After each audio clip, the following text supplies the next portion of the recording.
Alongside Racing Rachel, track announcer John G. Dooley. Day 3 of 123 here at the Hippodrome, a fast main track for the 9-race program. Rachel, we've got 8 thoroughbred races. We'll close with a quarter-horse dash over the 330 yards. Second week of this long meet that wraps up on November 13th. Yes, so excited to kick off 2026, and we have a nice break in the middle like we always do. We've got the Indiana Derby that is July 11th. We're going to race on Friday this year, so very excited about that.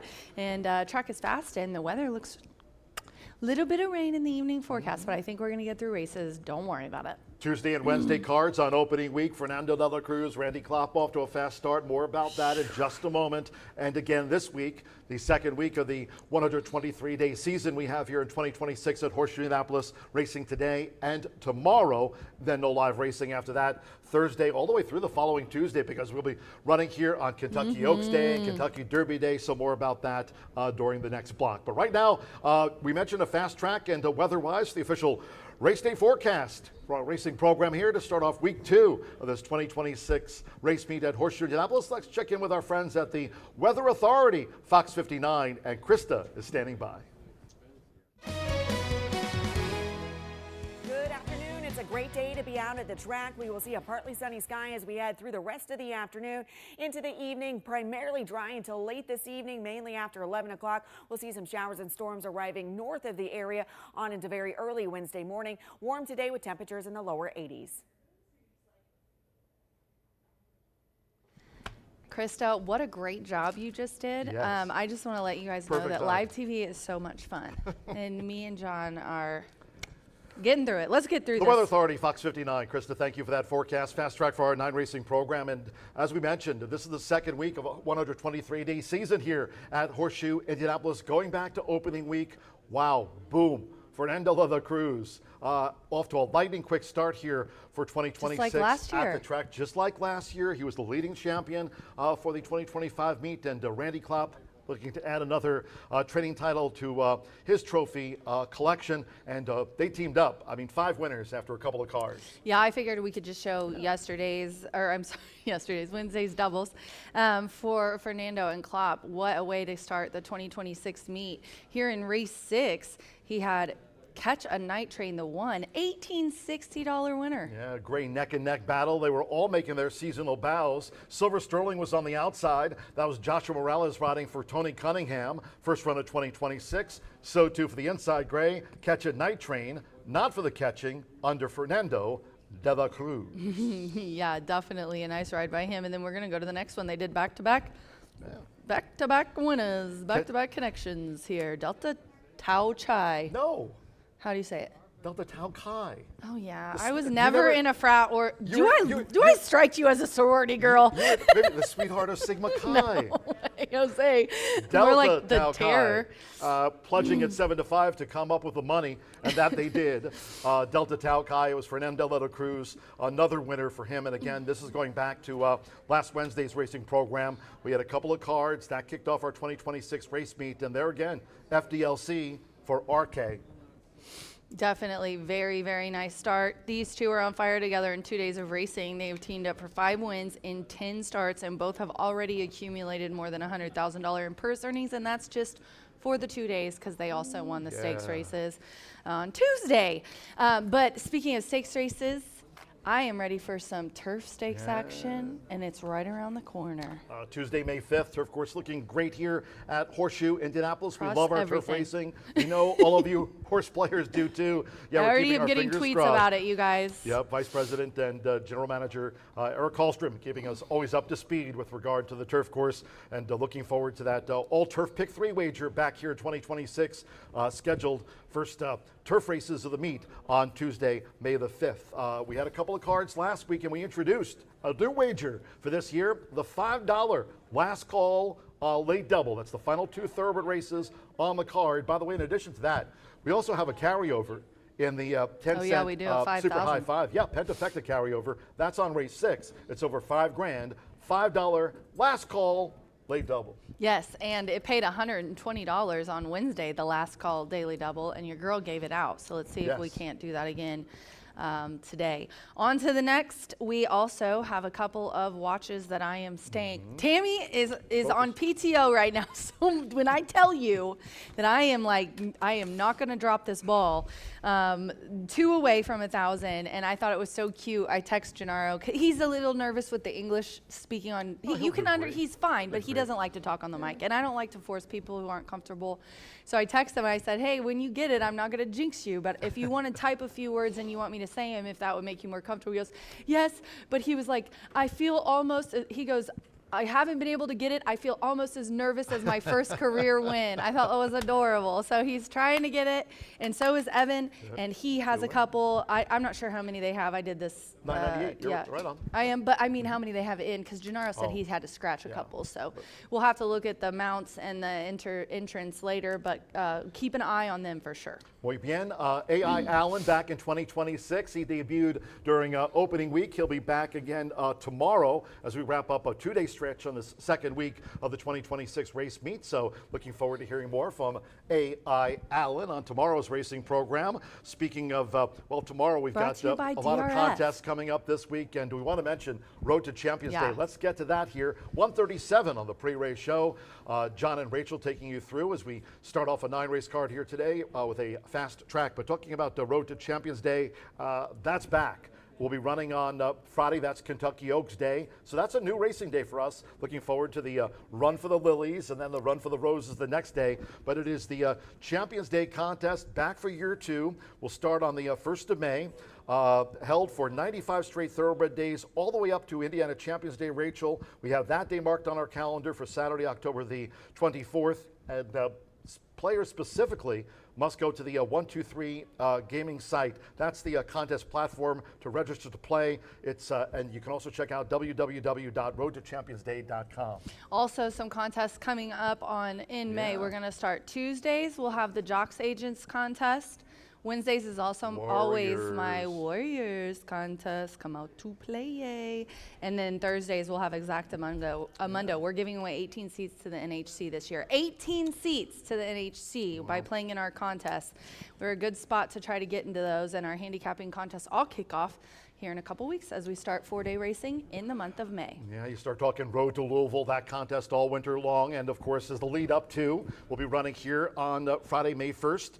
That of course being the running of the Kentucky Oaks 152, and then the 152nd running of the Kentucky Derby. We'll have an earlier post time here on that Saturday. Hoping you can join us. I mean, talking about a terrific double, Rachel, a real Oaks Derby celebration for us. We'll start at 10:45 a.m. Of course, I'll be rooting on the Fairgrounds Oaks winner, maybe even Bella Ballerina to join her half-sister Pretty Mischievous as a horse that raced through New Orleans and to win the Longines Kentucky Oaks for those connections. Talking about Godolphin Racing, but we'll certainly be celebrating those big races at Churchill Downs on the 1st of May and on the 2nd on Derby Day.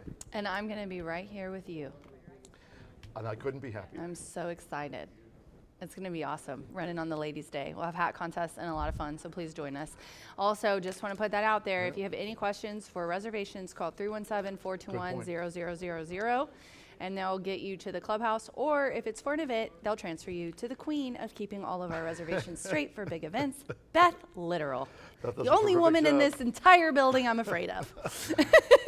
Thank She's you to the our boss. big sponsors She's really in the boss. 2026. Sorry, Trent. It's day 3 of a 123-day race meet here at Horseshoe Indianapolis. Again, this season going all the way through November 13th. Talking about Beth, of course, always standing by for reservations for Indiana Derby Day. Mark that date down on Saturday, July 11th. And, of course, Indiana Champions Day as we get to the fall in October. Big sponsors, again, back with us this year. Talking about Woodford Reserve. Cheers to Tequila Herradura. Also Breed Development. Murphy Trailer Sales. Talking about terrific customer service and loyalty since 1984. Best man to buy a trailer from. 765-361-8803. Murphy Trailer Sales. Terrific customer service and loyalty since the 80s. Woo! Also, B&H Electric, they're back sponsorship-wise in 2026. Great job signing the guys again. They're on the web at bh-electric.com. They've got locations not only in the Asheville, but they're in Seymour and Bloomington. You can reach out to them at the numbers you see on your screen or on the web. As I mentioned again, bh-electric.com. And Russ Hubler, bar none, our favorite Best. Ford, Russ Hubler. That's right. They're down 15 minutes south. Go visit them. We'd love to hear from all of you. Visit us on social media. Reach out to us. How about Let me Rory check McIlroy? social Good, media. Rory Oh my McIlroy, gosh. Masters. So me and Scott two-time Piney. champion. Scott knows I love golf. Nicholas Faldo. He We're texted talking me on Tiger Saturday, though. and Rory. I was cleaning out the garage. He texted me on Saturday and said, "Are you watching?" And I was like, "I'm going to watch Sunday." And he was like, "Well, you're glad you're not, because he just blew like a 5-shot lead. And then Sunday, he wins." Yeah, no, I it's love terrific. golf. That leaderboard from 1st to 17th going I into the know. weekend at Augusta. Rory McIlroy joining the legends. You're talking, Jack Nicklaus, know. Nick Faldo, Tiger Woods, Rory McIlroy, now mentioned among those Mickelson. greats at Augusta. Social media-wise, do we show We our- did that. Let's okay. send it to Brian. Okay, wait, there you go. Social media-wise, everybody. Martha's standing by. She's got that quarter horse maiden at around the 6 o'clock hour. Track-wise, we've got you covered. Now, Rachel ready to take her Burberry perfume right off the set with me today. did. We're on X. We're on Instagram. We're also on YouTube. Subscribe to our channel there, and I certainly appreciated that. My dress has pockets. Fast track for a 9-race program here today. We're going to take a quick timeout here. Quick TO on this Tuesday edition of Wire to Wire. We'll be back with a B block right after this. Burberry. When it comes to horse racing, you can never have too much information. With Twin Spires, you can place your bets with confidence. Whether you use handicapping insights, like our Brisnet speed ratings, prime power and past performances, the guidance of our experts' top picks, or just choose a name that catches your eye. Yes! No matter how you pick your horse, bet with Twin Spires. And now you can race to victory with Twin Spires tournaments. At the Thoroughbred Aftercare Alliance, we believe in giving every thoroughbred a second chance. And thanks to you, the owners, trainers, breeders, and every supporter, You've created a ripple effect of change that's helping these magnificent animals move on to new careers and safe, fulfilling lives after racing. Every single donation, whether big or small, is contributing to a brighter future. But this race is just beginning. Because of you, we have gained incredible momentum and we're ready for more.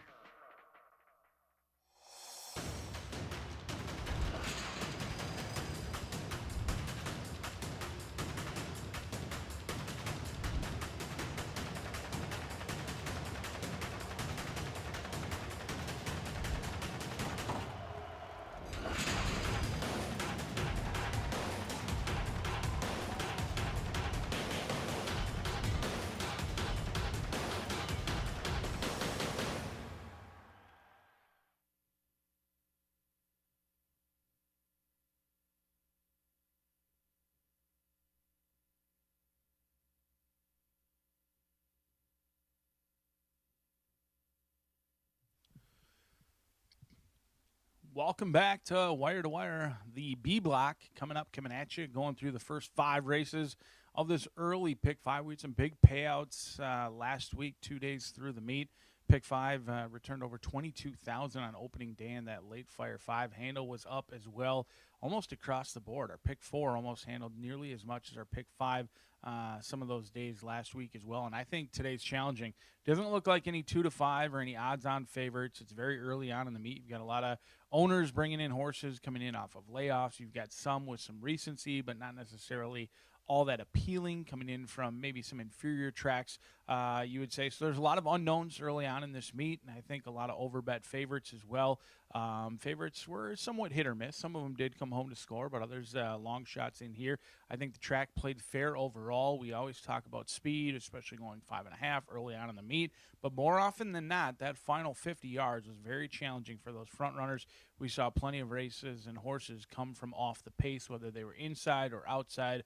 So kudos to the track crew as well. Everything playing very fairly across the board, both for horsemen as well as bettors.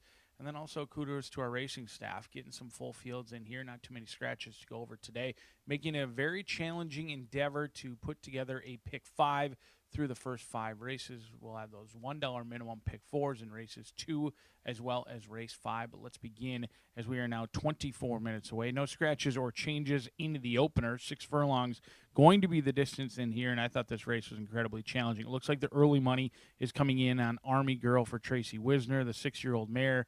She doesn't love to win. She's winless at Horseshoe Indy, 0 for 6.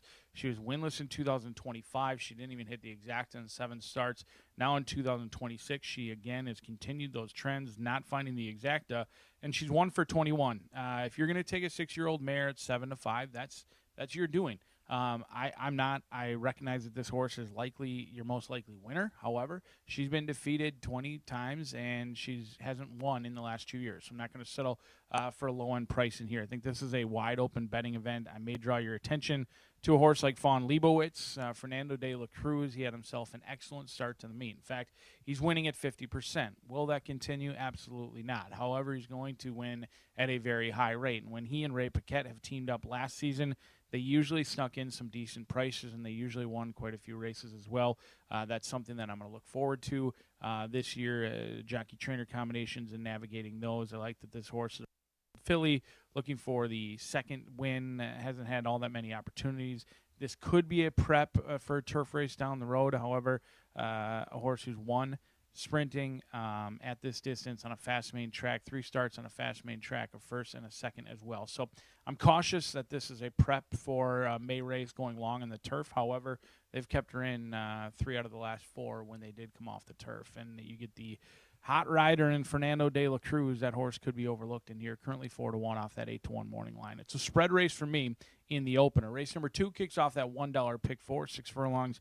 Going to be the distance in here, scratch number 6, and that was a big scratch, completely changed the complexion of this race with deflected out. I think Poetic Words is the horse in here for me. Michelle Elliott, she's picked her spots nicely so far. She hasn't won, but she had some horses running on very well late. They ran 3rd last week, and I think her numbers are going to continue to trend in the right direction. She gets Gutierrez, 5-pound weight break in here. I don't think that weight break is going to be around very long with Gutierrez. I think he's going to pick up some wins, and the first win of the meet likely comes with Poetic Words, cutting back from a mile at Mahoning, showed speed, didn't show much finish, ran protected there.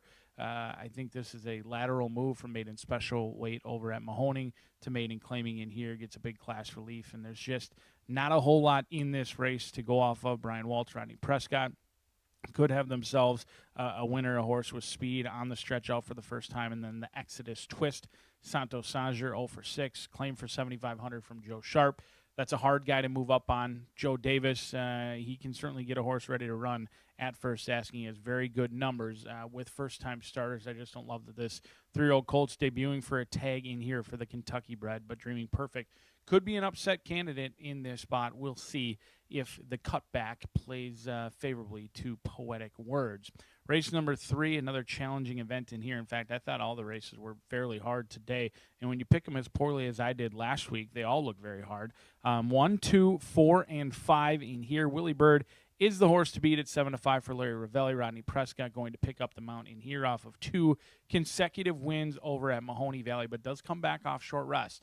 Only 13 days rest for Willie Bird in here, so I'm not sure this was the obvious plan in this spot. I like the spacing for Healing Waters. Got some prep races and a really good run over at Oaklawn Park against Tougher. This is a horse who all 4 wins have come here at home for this Indiana bred. Now does have to face Open Company, which is always a challenging endeavor. However, because Healing Waters went through the conditions so quickly, doesn't find state-bred competition very often, and so Healing Waters certainly makes sense in this spot at 8-1. I'll also take a look at Upturned Brim. Concepcion, Keith DeSormo in here, 3 for 20. Last 2 starts on the turf, but those races at the fairgrounds, sprinting on the dirt, they were pretty good. That's one I want to talk to Dooley about. He called this one this winter over at the fairgrounds, 2 seconds and a win. With Marcelino Pedroza Jr. aboard, he's not going to be aboard today. Am I concerned by that? Not really. It'd be convenient if he was. However, with that claim, it makes sense that DeSormo's going to go to his first call in here, Concepcion, and Marcelino's not in the race. The play against for me is going to be Explosively in this spot. I'm only going to use 1, 2, 4, and 5. Play against Explosively, a horse who is 0 for 8 on a main track. I'm sure the connections are doing the rain dance. Seems to like the slop. Hasn't always performed the best or the winning ways on a fast main track and has been claimed a handful of times. So we'll see if Randy Matthews can get the red-hot rider Fernando de la Cruz home a winner with Explosively. I just think there's other value in here. Killjoy, the top selection, 4 for 13, another horse who has a ton of speed and could be long gone on the front end. Race number 4. This one kicks off the late Fire 5, 11.99% takeout. Currently, the lowest takeout in the entire country. Scratch number 2, Fondre, out of this 4th race. I'm going to go 3, 6, and 7 in this spot, playing against number 5, 9-5 morning line for Claude Brownfield. Manny Esquivel, that's a jockey that I don't play against very often. However, this horse is 2 for 28, and I don't like 9-5. So we're going to go 3, 6, and 7 in here. I think Dan's Candy Girl, Luis Contreras, and Joe Davis off of a very impressive winner last time out. Now doubles. The claiming ladder does go up the claiming ladder a little bit, but this horse has early speed and therefore, in my opinion, a big chance. I'll throw that one in with a couple of long shots. I do happen to like a few long shots in here. How about Comset 20-1? Joshua Romero, Jose Pai, an 8-year-old mare. She's not a win machine. She's only got 6 wins from 45 starts. However, she likes it here at Horseshoe Indianapolis. You get the 5-pound weight break as well. And this is a horse who faced significantly tougher all season long. One could venture to say that this horse was not really put in competitive positions. Whether that was a decision for this New York bred, maybe they view this horse more as a pet versus a racehorse set to make some money. But this season, at 8 years old, they're putting this one in a competitive spot where they can win a race. $15,000 claiming tag, was not eligible for a tag any of the starts last year here at Horseshoe Indianapolis. She was running in over her head. She did get one lone win, banked almost $50,000, and then she was at the optional claiming ranks almost entirely. Now she's in the claiming ranks, and she's been working out consistently. Do I always pay attention to the times of workouts for 8-year-old mares coming in off of a long layoff? I don't, but when there's 3 consecutive very nice works, 47 breezing, a minute flat, 5 furlong breezing, and then coming right back with another 4 furlong workout, you've got my attention, especially when you couple that with 20-1. So I'm going to take the horse I like best along with a few long shots. I think Dan's Candy Girl is the horse to catch. Sensible choice. Makes sense for Doug Anderson. Uniquely, this is only Doug Anderson's 2nd start here at Horseshoe Indianapolis in the past 5 years. With that, he brings an ownership group that he wins at 15% and a trainer, Gabriel Saez, he wins at 18%. So the connections certainly win races. They're going to put the blinkers on. Another one who comes in fresh for Doug Anderson's 2nd start here at Horseshoe Indy, 8-1, and I expect that to float up. 3, 6, and 7 as we play against the 5 in race number 4, a challenging race that kicks off today's late Flyer 5. Not one you want to get wrong. And with that, race number 5, hopefully we're looking at some will pays in this early pick 5. If not, we're going to be diving in that $1 minimum, 15% takeout pick 4. No scratches or changes in here. Draw your attention to Tazzy. This Florida bred, 3-0 gelding by Good Samaritan, gets Lasix for the first time, and they think they had something in this one. They debuted here at Horseshoe Indianapolis, in which they were off slow at 2 years old. They ran well midway through the lane, kind of stayed on evenly. I think it was a great debut, and then they went long on the turf, which was expected based on the breeding, and ultimately, whether it was just the youthfulness or whatnot, didn't necessarily take to the turf as one may have expected, was kind of an in-between from an endurance standpoint. Couldn't handle 2 turns, but wasn't really quick enough for 5 furlongs. They went back to the main track, and suddenly Tazzy kind of woke up going long on the dirt. Ran a huge second at 60-1, and then they thought enough of this one to bring the Florida bred over to Churchill Downs, and a taxing mile and a 16th over there. That didn't go as well. Gets back in with his friends today. I think Tazzy at 5-1 is sneaky in here for veteran rider Rodney Prescott. Then you've also got the 5 and the 7, Sam Salat, Daniel Simpson, Joe Ramos. I like that Ramos picks up the mount, exits a live race at the fairgrounds where multiple horses exited that race to come back to win. I like when they debut at 2, they get some recency, they get some freshness, they get some time off, they can continue to develop, and then they come back. I don't like when 2-year-olds are rushed right back to the track. That tells me there's something with this one for Sam Slot at 10-1 as well. And then Burns, John Ennis, Alex Ashard. This is the horse to beat. Ashard has come here 3 times. He hasn't hit the board yet. I don't expect that to continue. He's going to be a very high percentage rider here at Horseshoe Indianapolis. 1, 5, and 7 Supremist. That horse could beat me. It's been blowing holes in the wind early in the morning. Brittany Vandenberg, she likes to use Chris Amy on her horses that are live. This is a first-time starter by an unraced mare. The Sibs are okay. They've been precocious. 3 first-time starters. 1 is 1. 2 have run 3rd. I just don't like the way things are trending for Brittany Vandenberg in here. She's winning at 21% over the past 5 years. However, those numbers have dropped to 7% over the past 5 months. If the first-time starter beats me, so be it. 14 minutes away from the long-winded early pick 5. My apologies to one of the best in the business, John G. Dooley, as it's time for scratches and changes. Good luck today. Good afternoon from Horseshoe Indianapolis. Hello now from the broadcast booth. Great to have you with us today. Track announcer John G. Dooley. 9 races carded. Mostly cloudy skies. Temperatures in the low 80s. All main track card, main track fast. If you have your programs close by, let's take a look at the changes and corrections on today's racing program. Opening sprint starts off the 50-cent early pick 5. No changes in the 2:10 opener. No changes in the first of our 9. On to race 2 we go. And from the maiden sprint, scratch number 6, deflected. Number 6, deflected, has been scratched. In the third, due at 3:12. No scratches. Number 2, Willie Bird. A change of jockey to Rodney Prescott. Will partner the 5-time winner, Rodney Prescott, on number 2, Willie Bird, in race 3. In the fourth, start to the 50-cent, late fire 5. Scratch number 2, Fondre. Number 2, Fondre, has been scratched. Race 5 is the first leg of the $1 late pick 4, daily presented by Itoba. Here, no scratches. Number 3, Supremist, a change of jockey to Alberto Burgos. Alberto Burgos will ride number 3, Supremist. Number 4, Denikos, is a gelding. Number 6, Senor Valentine, racing today as a first-time gelding. Designation FTG for 6, first-time gelding, Senor Valentine, in the maiden sprint. Race 6. This sprint at 4:45 features the 10-cent Grand High 5. There is a carryover in the Pentafecta of over $5,000. Pentafecta carryover on race 6. No changes. In the 7th race,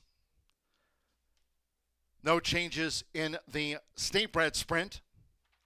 All 9 run. On to the 8th race we go. And from this maiden sprint, scratch the 3, My Secret Dreams, and the 4, Classic Coast. Number 3, My Secret Dreams. Number 4, Classic Coast, both scratched from the maiden. And in the 9th, last of the day, closing the card with a quarter horse maiden dash over the 330 yards. Here, scratch the also eligibles, 11S Predestinado, and the 12 One Sweet Cigar. Scratch the also eligibles, 11 and the number 12. Number 1, AP Jesse's Cartel, a change of jockey to Sergio Ramirez. Sergio Ramirez will ride number 1, AP's Jesse's Cartel. Number 4, Perry's Secret Gold, add 5 pounds to the listed program weight. Number 2, HH Chasing CJ, plus 3 pounds. There, a look at the changes and corrections on our 9-race card. Mostly cloudy, low 80s, main track fast. Horses in the walking ring for the Distaff Sprint Opener. 10 minutes away. Make it a great day with us here at Horseshoe Indianapolis.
Horseshoe Indianapolis paddock judge Brandy Bell with the call for Riders Up.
The horses stepping onto the track for the first race. Starting the card at 6 furlongs with a field of 7. No changes here in the first of our 9 carded. Well, main track card, main track fast on parade. Race 1 features exacta, trifecta, superfecta. Double pick 3. The start to the 50-cent early pick 5 at the top. Fast track, 3 minutes. To post time.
Post time in 2 minutes.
We're now less than 1 minute away from post time.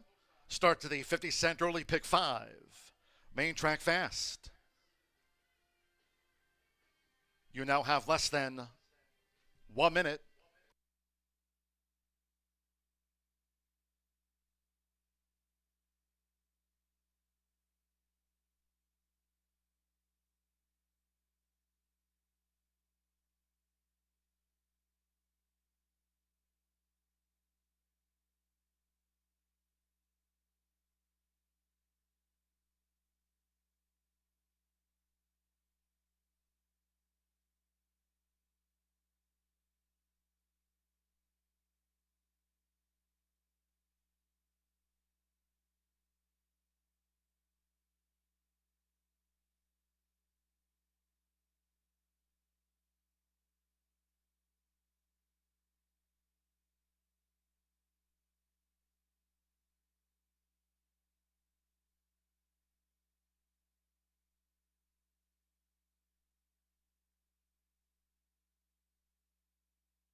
The horses are approaching the starting gate.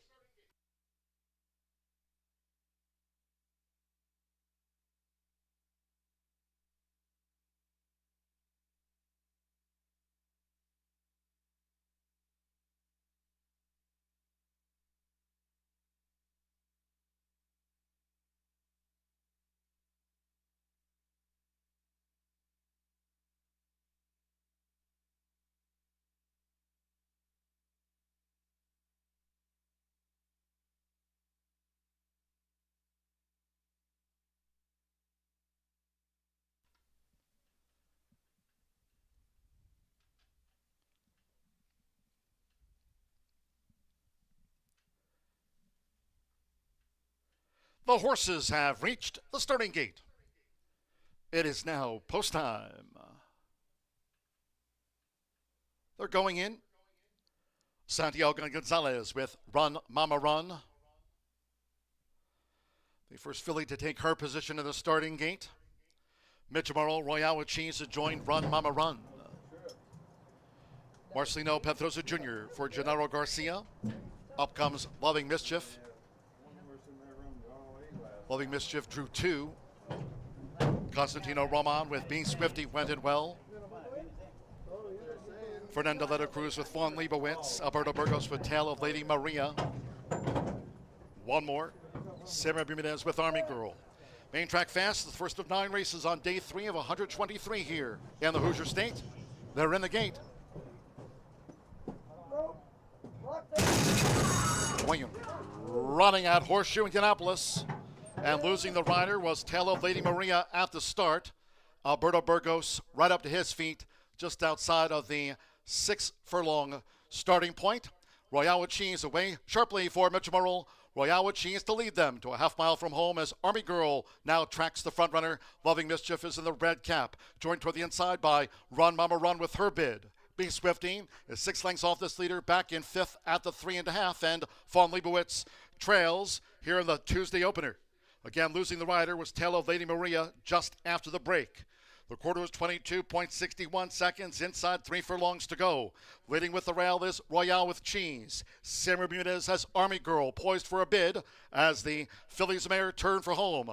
Loving Mistress straightens away a wide 3rd. Then Be Swifty with the bid now up into 4th. Run Mama Run and Fawn Leibowitz has trailed. 1 furlong to go. Leading with the rail is Royale with Cheese. She has a 3-length buffer zone for Mitchell Morrill over Army Girl, who's been fully extended. Loving Mischief is 3rd. They're close to home. Royale with Cheese. Royale with Cheese won by 2 from Army Girl. Loving Mischief 3rd and Be Swifty finish 4th.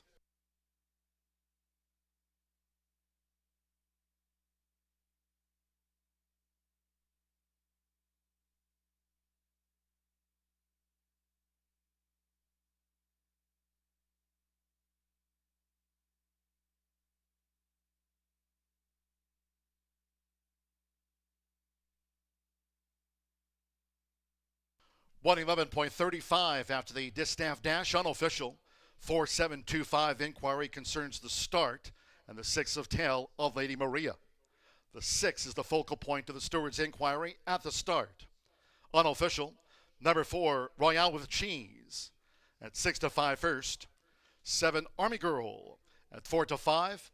The opening favorite was the runner-up. 2, Loving Mischief at 7 to 1/3, and 5, Be Swifty at 41 to 1 odds, 4th. 111.35. Mitchell Murrell on the meet score sheet.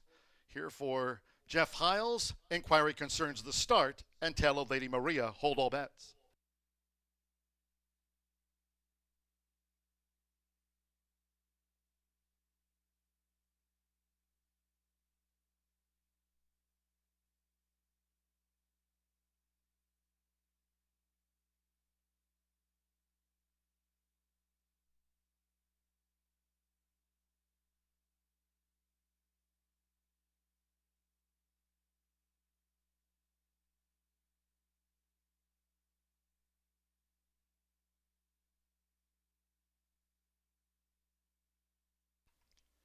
Returning to the Murphy Trailer Sales winner circle, number 4, Royale with Cheese with Mitchell Murrell. Royale with Cheese is a 4-year-old bay filly by Instagram out of Royale Harbor by Rockport Harbor. Owned and trained by Jeff Hiles with Mitchell Murrell. Horseshoe Indianapolis congratulates the winning connections of Royale with Cheese. Noting the inquiry with regard to the start and the 6th tail of Lady Maria has been withdrawn.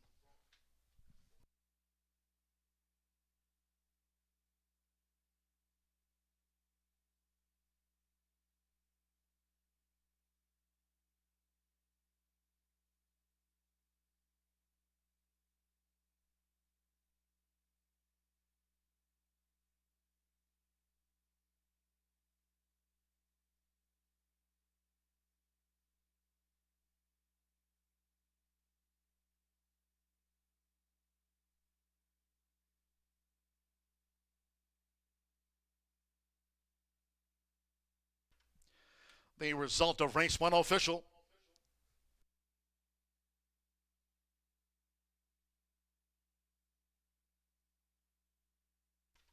First results in. The 4-7 exacta paid $7.60. 50-cent trifecta 472. Returned $4.35. Be Swifty 4th. The 10-cent superfecta 4725. Returned $5.44. And the Distaff Sprint, favorite 2nd. All 7 face the starter. Fast track 111.35.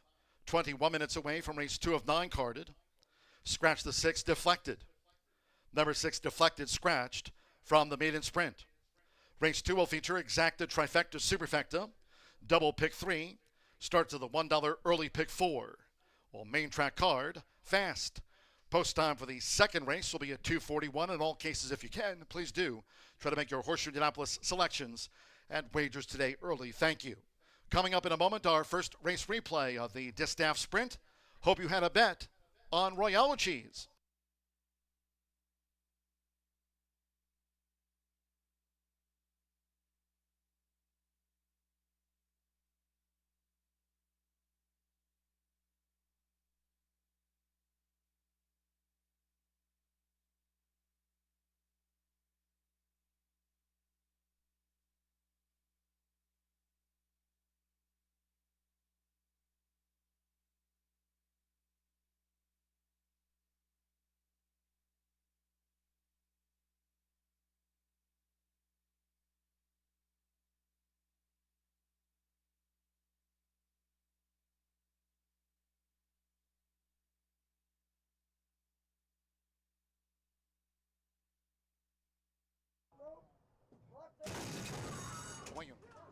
Running at Horseshoe Indianapolis and losing the rider was tail of Lady Maria at the start. Alberto Burgos right up to his feet just outside of the 6 furlong starting point. Royale with Cheese away sharply for Mitchell Murrell. Royale with Cheese to lead them to a half mile from home as Army Girl now tracks the front runner. Loving Mischief is in the red cap, joined toward the inside by Run Mama Run with her bid. B Swifty is 6 lengths off this leader, back in 5th at the 3.5, and Von Leibowitz trails here in the Tuesday opener. Again, losing the rider was Tail of Lady Maria just after the break. The quarter was 22.61 seconds, inside 3 furlongs to go. Leading with the rail is Royale with Cheese. Sam Bermudez has Army Girl poised for a bid as the fillies mare turn for home. Loving Mistress straightens away a wide third. Then B Swifty with the bid now up into 4th. Run Mama Run and Fawn Leibowitz has trailed. 1 furlong to go. Leading with the rail is Royale with Cheese. She has a 3-length buffer zone for Mitchell Morrill over Army Girl, who's been fully extended. Loving Mischief is 3rd. They're close to home. Royale with Cheese. Royale with Cheese won by 2 from Army Girl. Loving Mischief 3rd, and B Swifty finished 4th.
Ladies and gentlemen, for information in the 4th race, we have a jockey change to announce the first time in the 4th race sprint at 3:43 p.m. Race 4 in your program, number 8, Ocean Windows, will now be ridden by Fernando de la Cruz. Rode 5 winners here on opening week. Fernando de la Cruz will ride 8, Ocean Windows. That change of jockey in the 4th race dash.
We are 10 minutes to the second race here at Horseshoe Indianapolis, and want to give a big shout out to Mr. Dan Cronin. You guys might know as Keeneland Dan or Fatball Guy Racing. Be sure to head over to X if you have an account. He puts out our Pick 4 tickets daily. Very happy to have Dan on the show. We're going to start having him handicap a race a day as well to give you guys his selection. So working that out right now, and just got to give a shout out to him because he's really a joy to work with. In the second race today, I had my top selection, and I'm sure some other people scratched. So I went 4-2-3 in here. We just saw a couple of heavy favorites in the first two races. I did say earlier, I kind of thought this was going to be a little bit of a chalky day. The two getting all the action, but I'm going to go with the Exodus Twist in this race. Santos Sanger up for Rogelio Labra, the 4-year-old gelding by Malibu Moon, just ran in a maiden claiming for 7,500 in February, so over a month ago. Been a little bit of time off, 45 days. To be exact.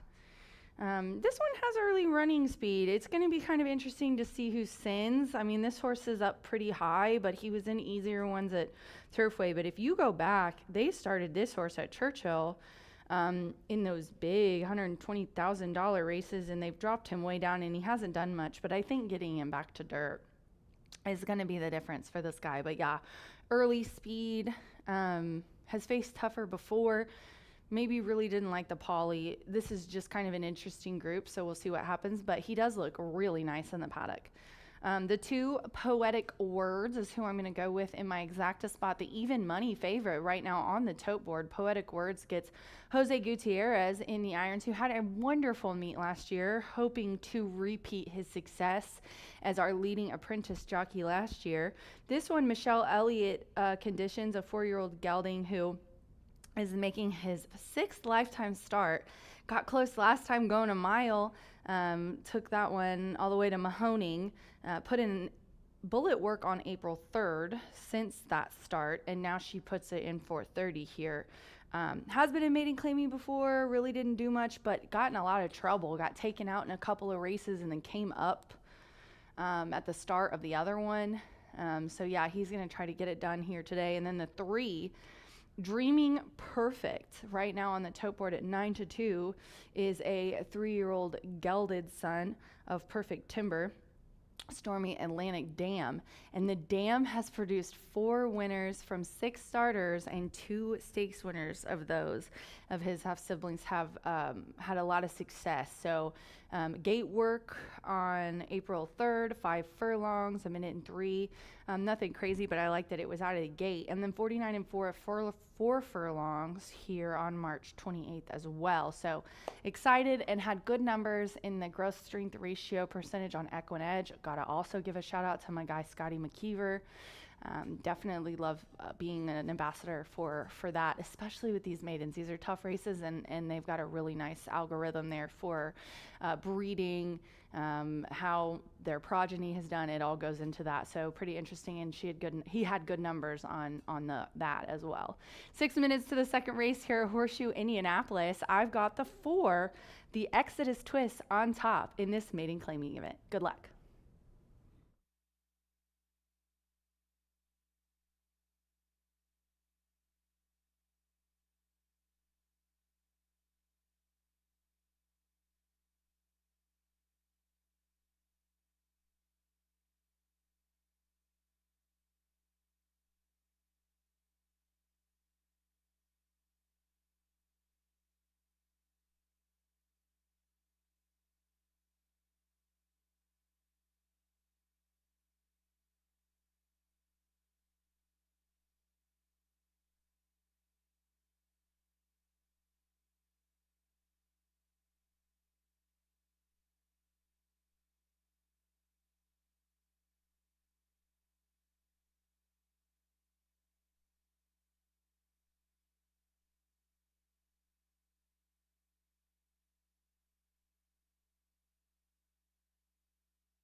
The horses called postward now for the second race.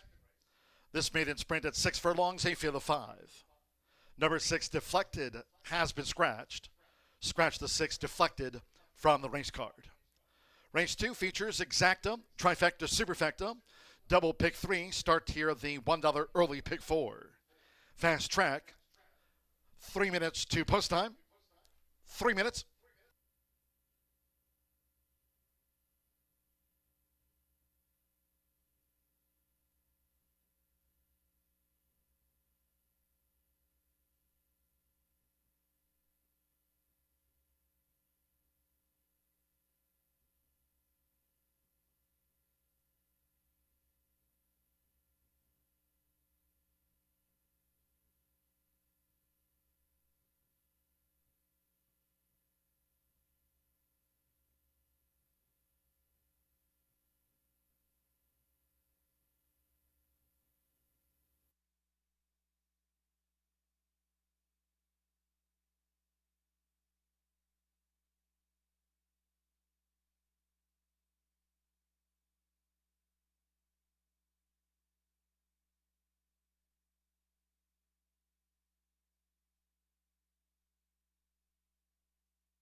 Now 2 minutes to post time. 2 minutes.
We're now less than 1 minute away from post time. Start to the $1 early Pick 4 Fast Track. Less than 1 minute.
The horses are approaching the starting gate.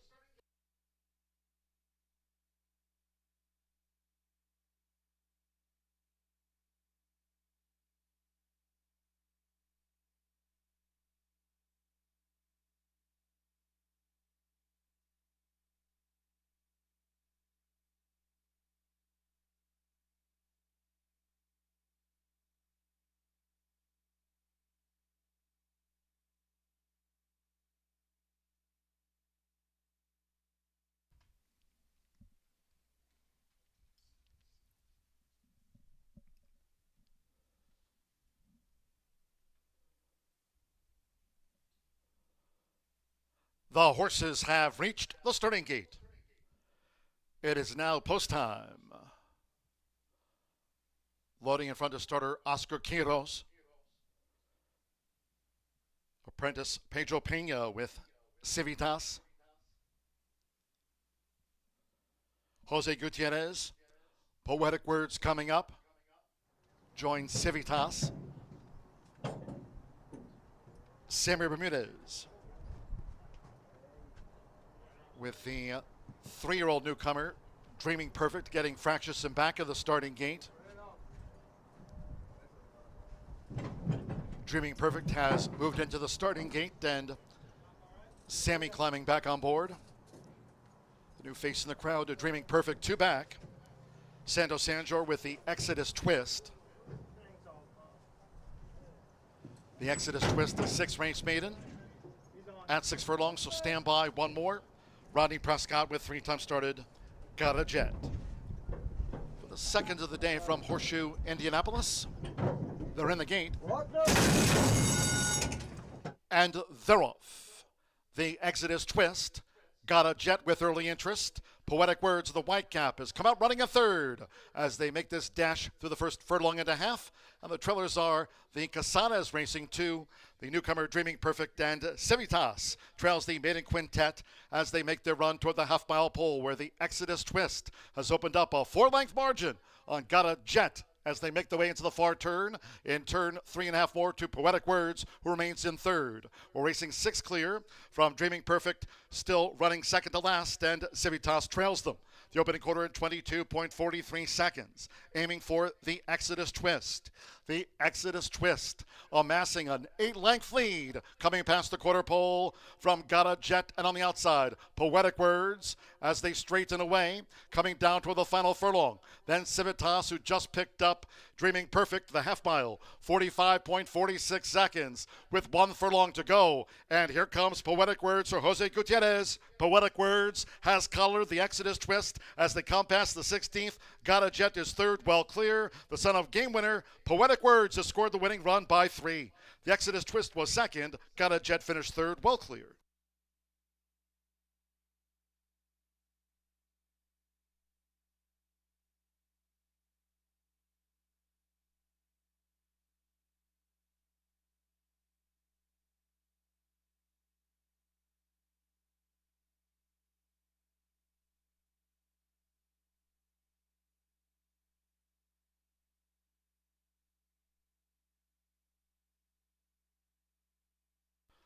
One 11.62 after the maiden. 111.62 seconds unofficial. 2-4-5-1-2. Poetic Words. 6-5 first for the Exodus Twist. 3-5 the runner-up among the 5. Number 5 Got a Jet in his 4th career start at 7-1 on the show horse. And Civitas at 41-1 getting into the frame, while well beaten in 4th. Dreaming Perfect last of 5. Here, Jose Gutierrez for Michelle Elliott. Mockmer Hall Thoroughbreds. Poetic Words gets off the mark in his 6th career run.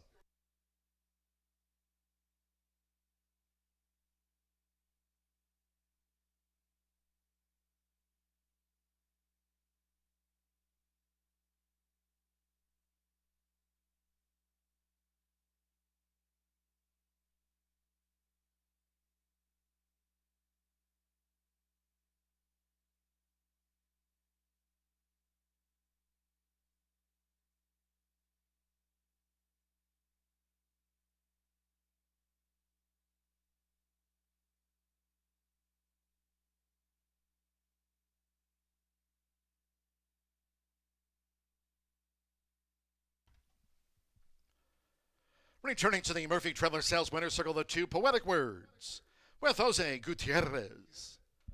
Poetic Words is a 4-year-old dark bay or brown gelding by game winner out of Poetic by Violence. Michelle Elliott trains for Kerry Brogdon's Mockmer Hall Thoroughbreds. The winner was bred in Kentucky by Mockmer Hall. Horseshoe Indianapolis congratulates the winning connections of Poetic Words out to the maiden ranks.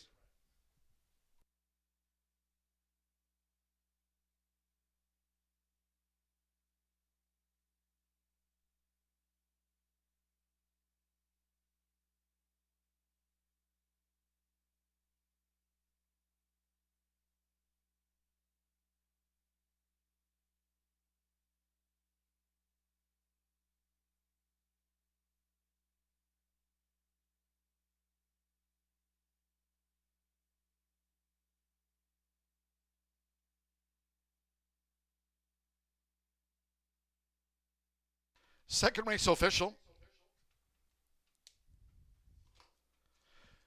The 2-4 Exacta paid $6.80 after the maiden. Got a Jet was third. 50-cent trifecta, 2-4-5, returned $2.95. 4 and 2, the early double, combining Royale with Cheese with Poetic Words. The double returned at even $13. There was no superfecta featured. In the maiden, 6 was a non-runner. Favorite, second. 5 ran, 111.62. Race 3 ahead, 24 minutes away from the starter sprint. No scratches, number 2, Willie Bird. The jockey will be Rodney Prescott. Rodney Prescott on 2, Willie Bird. Race 3 will feature Exacta Trifecta Superfecta, the start of another rolling double and 50-cent pick 3 on the day. Post time, 3:14.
They're in the gate.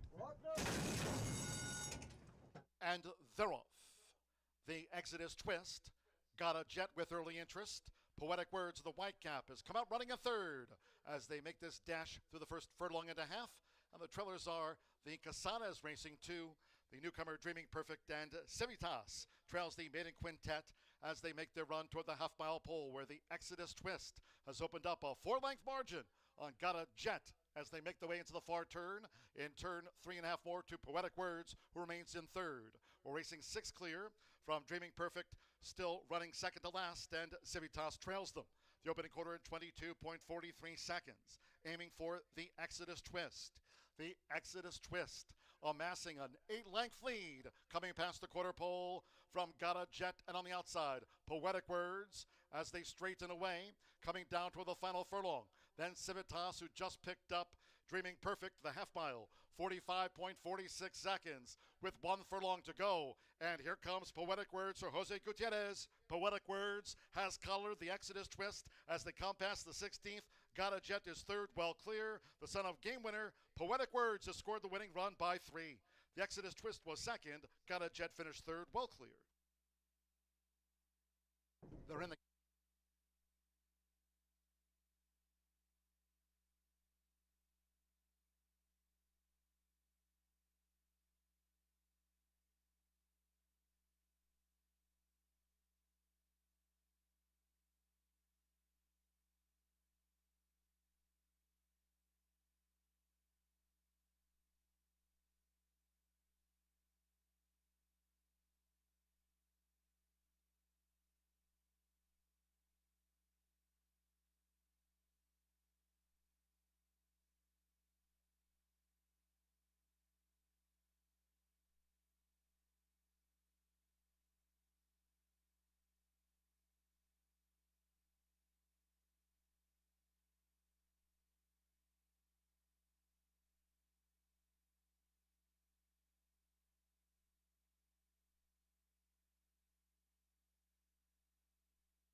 Tequila Herradura. Extraordinary awaits. Jack Daniels starts here. From cave spring water to sugar maple charcoal to smooth Tennessee whiskey. Made by those who pour everything into their craft. That's what makes Jack, Jack.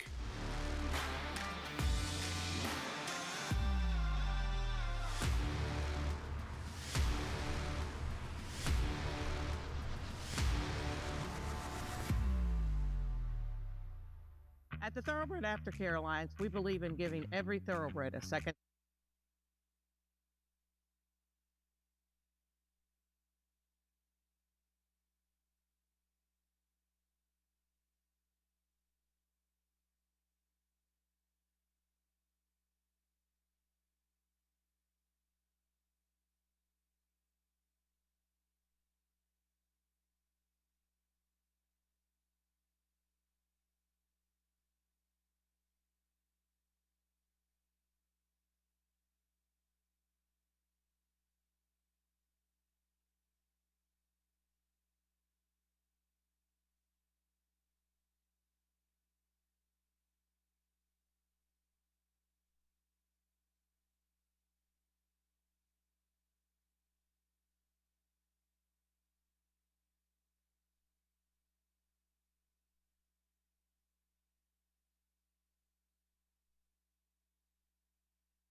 10 minutes to race 3 here at Horseshoe Indianapolis. We have a very nice starter. Optional claiming for 20,000, 3-year-olds and up. They're going 6 furlongs on the dirt. Ronnie Prescott aboard the 2, the 4 to 5 favorite Willie Bird. I'm going to go with the 5 here on top. 6 to 1 on Killjoy. Killjoy gets Jose Gutierrez, who just won that last race there for trainer Michelle Elliott. So congratulations to Jose and Michelle for teaming up for the win in the second. Killjoy is a 4-year-old gelding. This one owned and trained by Israel Garcia. Been jumping back and forth and around. You like to see, you know, people get their horses back. Been in Kentucky at Churchill. Predominantly hasn't seen a win since last September at Churchill and was in a claiming 420 and won by 2, and then kind of fell off a little bit, and then comes back on the Poly January 1st and wins in a claiming for 16. So this horse is definitely one that you know, is competitive at this rank and is you know, been taken back and forth. Not going to be the case here. An allowance try at Turfway to end that, and has had a little bit of time off since then. Hasn't raced for 2 months, facing a little bit earlier, but look at this early speed on this guy. I mean, he's going to send, and he's going to send hard. So going to be interesting to see who else goes for it, because the 2 also has some early speed as well, obviously. Put up an 87, Willie Bird did, for Larry Ravelli in the last out. That was at 6 furlongs, today's distance. And then on the Poly, put up a 91, winning by over 2. So yeah, 5 for me on top, and then the 2, the 4 to 5 favorite Willie Bird. Definitely another one that's going to send. We'll see who gets the lead, the 5 or the 2, in this race, but definitely some nice speed figures. I don't blame you guys for making the 2, the 4 to 5 favorite. And then on to the 6, Explosively gets the services of Fernando de la Cruz. Just want to let you guys know, Klopp and Fernando are on fire together. 5 out of 10 starts on the first 2 days of racing were winners for them, including 2 premier races. So definitely mark down when Fernando's riding. A hot jock angle for sure, and our defending leading jockey from last year. He's up here for Mr. Randall Matthews, one of my favorite men in the game. That is not a horse. That's a gelding. That boy does not miss a meal. That is a filled out, carrying good flesh man of a horse. Been at Turfway as well. Kind of the same similar situation as the 5. People keep wanting this guy. He knows how to win. He knows how to make it to the winner's circle. He is 8 for 19 in the money. Here in Indiana, he has never ran, so he's a little bit of a wild card in this group. He's going from allowance company into a starter, which is a big difference for him. He's going from the Poly to the dirt. He finished 3rd in a pretty nice race, even though he was wide in the 4-5 path. And yeah, he's just carrying a lot of good muscle. Obviously, you know, I already said Fernando's hot and has a nice work here on April 9th going into this race. 48-3, breezing 11 of 48. I'll take that. 6 minutes to race 3. I've got 5 to 6 here in the 3rd race of the day on the Tuesday card. Good luck.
The horses are stepping onto the track for the third race. Here the starter sprint at 6 furlongs, all 6 run. Number 2, Willie Bird. A change of jockey to Rodney Prescott. Rodney Prescott rides 2, Willie Bird. Exacta, trifecta, superfecta, double pick 3 wagering featured. 4 minutes to post time. 4 minutes now to the off.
Two minutes to post time. 2 minutes.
At the 1 minute mark for the starter sprint ahead, all 6 run.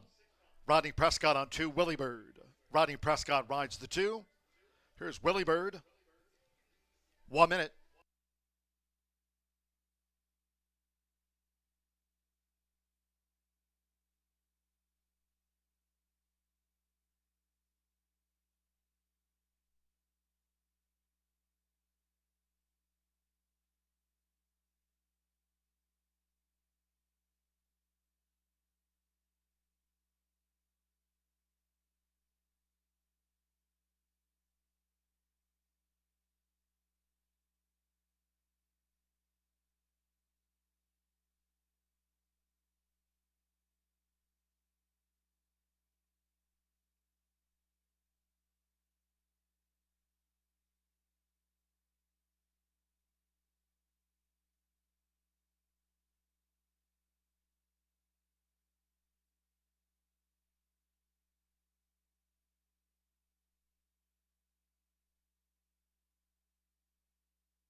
The horses are approaching the starting gate.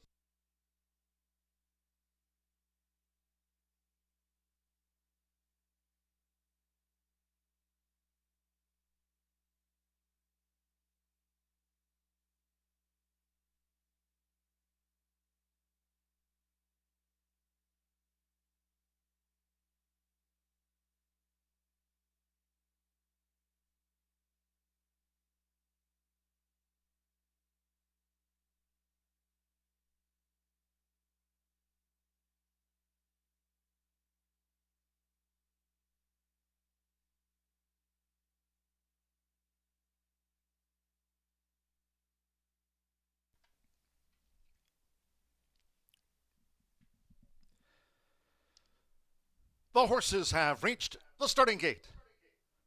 It is now post time. Loading for the starter sprint. Alberto Burgos, Healing Waters first up. Healing Waters went in well. Axel Concepcion with Upturned Brim has joined Healing Waters. Rodney Prescott with Willie Bird taking his position in the starting gate. Killjoy, Jose Gutierrez riding for a double. Royale with Cheese and Poetic Words are first two winners. Alto Belly, Cesar Orantes claims the 10-pound apprentice allowance.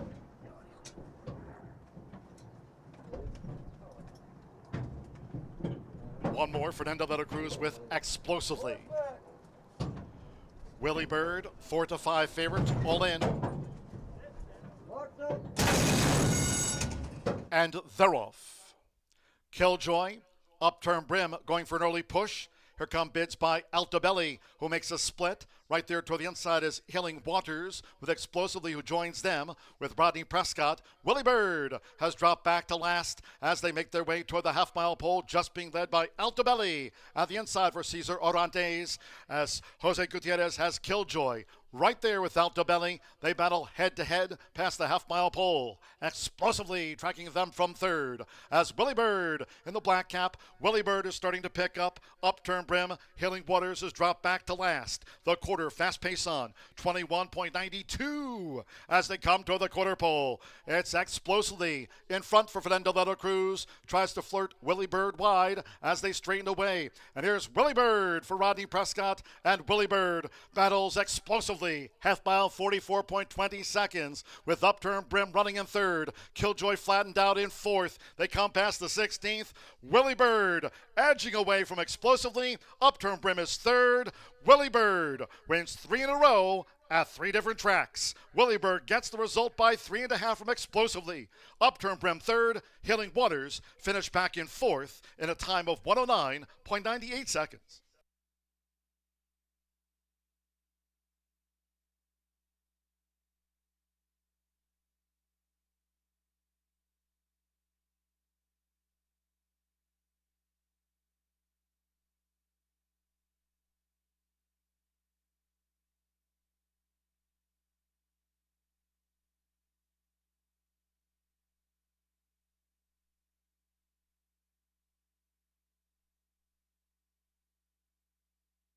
$109.98 after the starter sprint.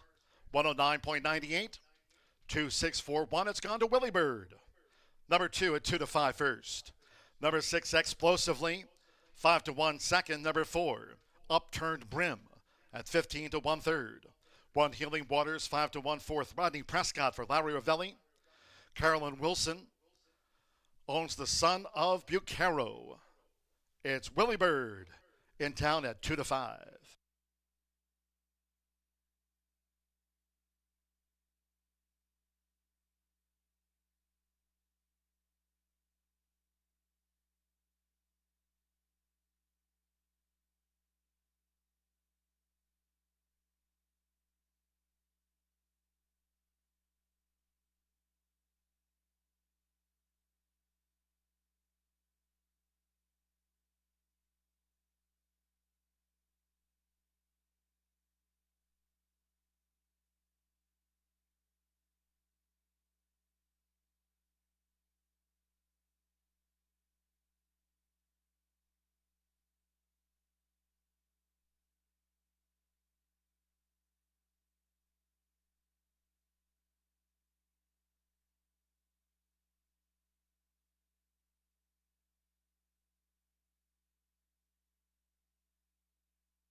In the Murphy Trailer Sales winner circle, the 2, Willie Bird. And there's Rodney Prescott. Willie Bird is a 5-year-old. Bay gelding by Indiana legend Bucaro. Out of Take Wing by Pioneer of the Nile. Lowry Ravelli trains for breeder owner Carolyn Wilson. Willie Bird was bred in Florida. Horseshoe Indianapolis congratulates the winning connections of Willie Bird. Takes out the starter sprint, 109.98.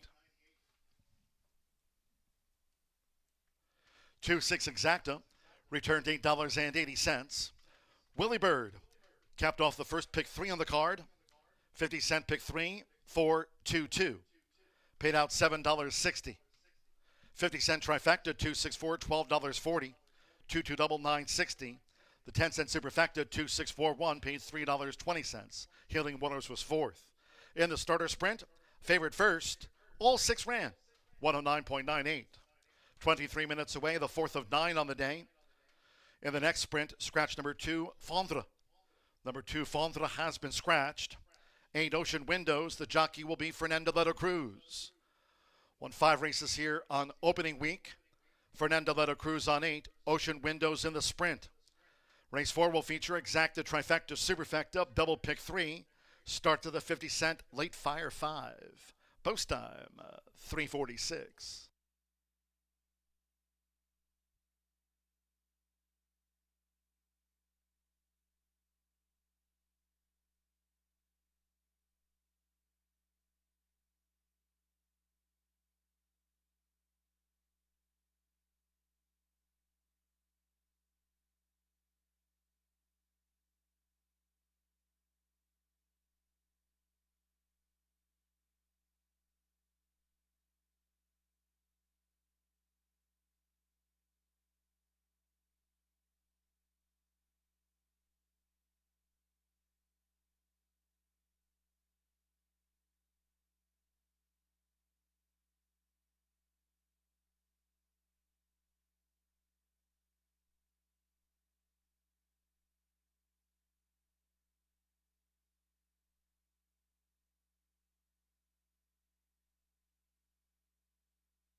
And they're off.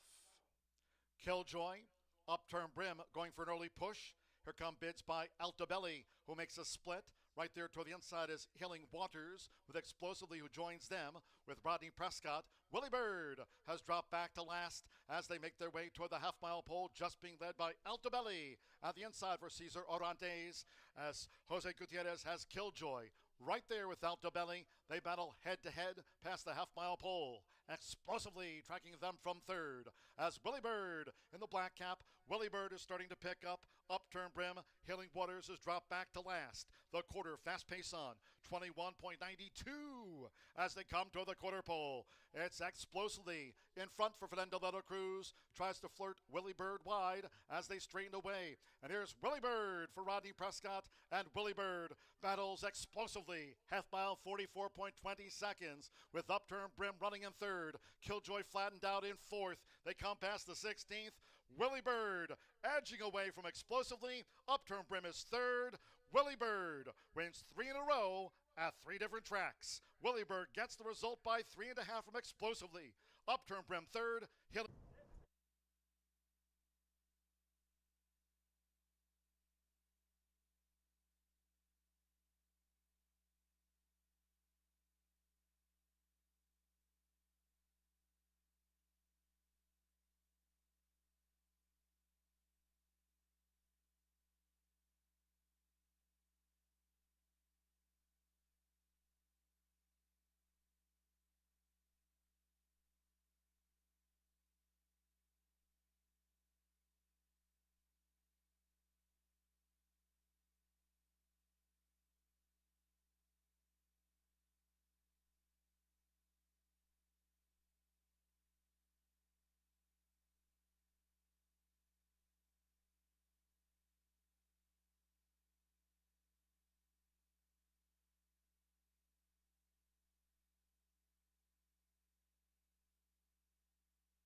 you try and give them the best opportunity. And I don't know so much that it's just because it's girls, but you try to empower women because it is a very tough business. My dad, Jim Elliott, lives in Brookston. He bought a farm when I was a year old. So I grew up in it day to day. We come in, we usually make a schedule the night before of who's galloping, who's walking, and who goes to the Eurosizer. And then we have to get in touch with jock agents to schedule breezes for the jockeys. Someone comes in at 5 and feeds at 5 in the morning. Then we feed lunch around 11, 11:30. And then that's usually our day. And then we get ready for the races. Definitely a man's world back here, but all of us women, we really band together. We have a really great community and we all support each other, and that means so much. There's so much emotion that goes into it when you do work that hard. You know, talent gets you very far at times, but when you put the hard work into it on top of it, it gets you places that you never thought you could go.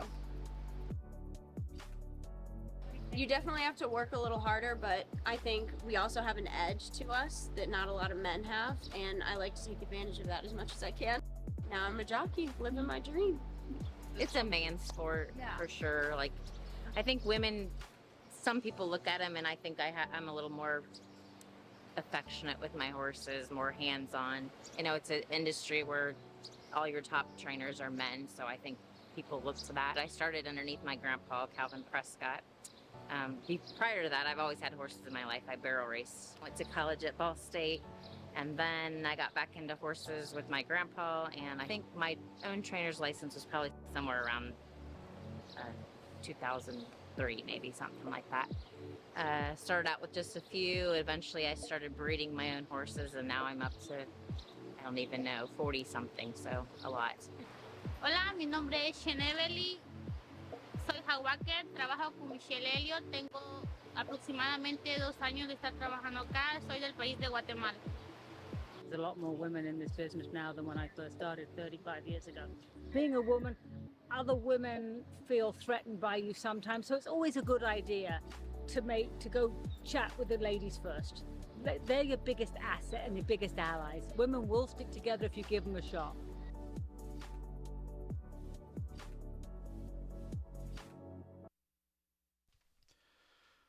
Horseshoe Indianapolis taking a moment to wish owner Faye Davis a very happy birthday from all of us here at the track. Faye Davis, happy birthday from all at Horseshoe Indianapolis.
Please note in this upcoming fourth race, in the sprint, number 6, Sensible Choice, races with no hind shoes.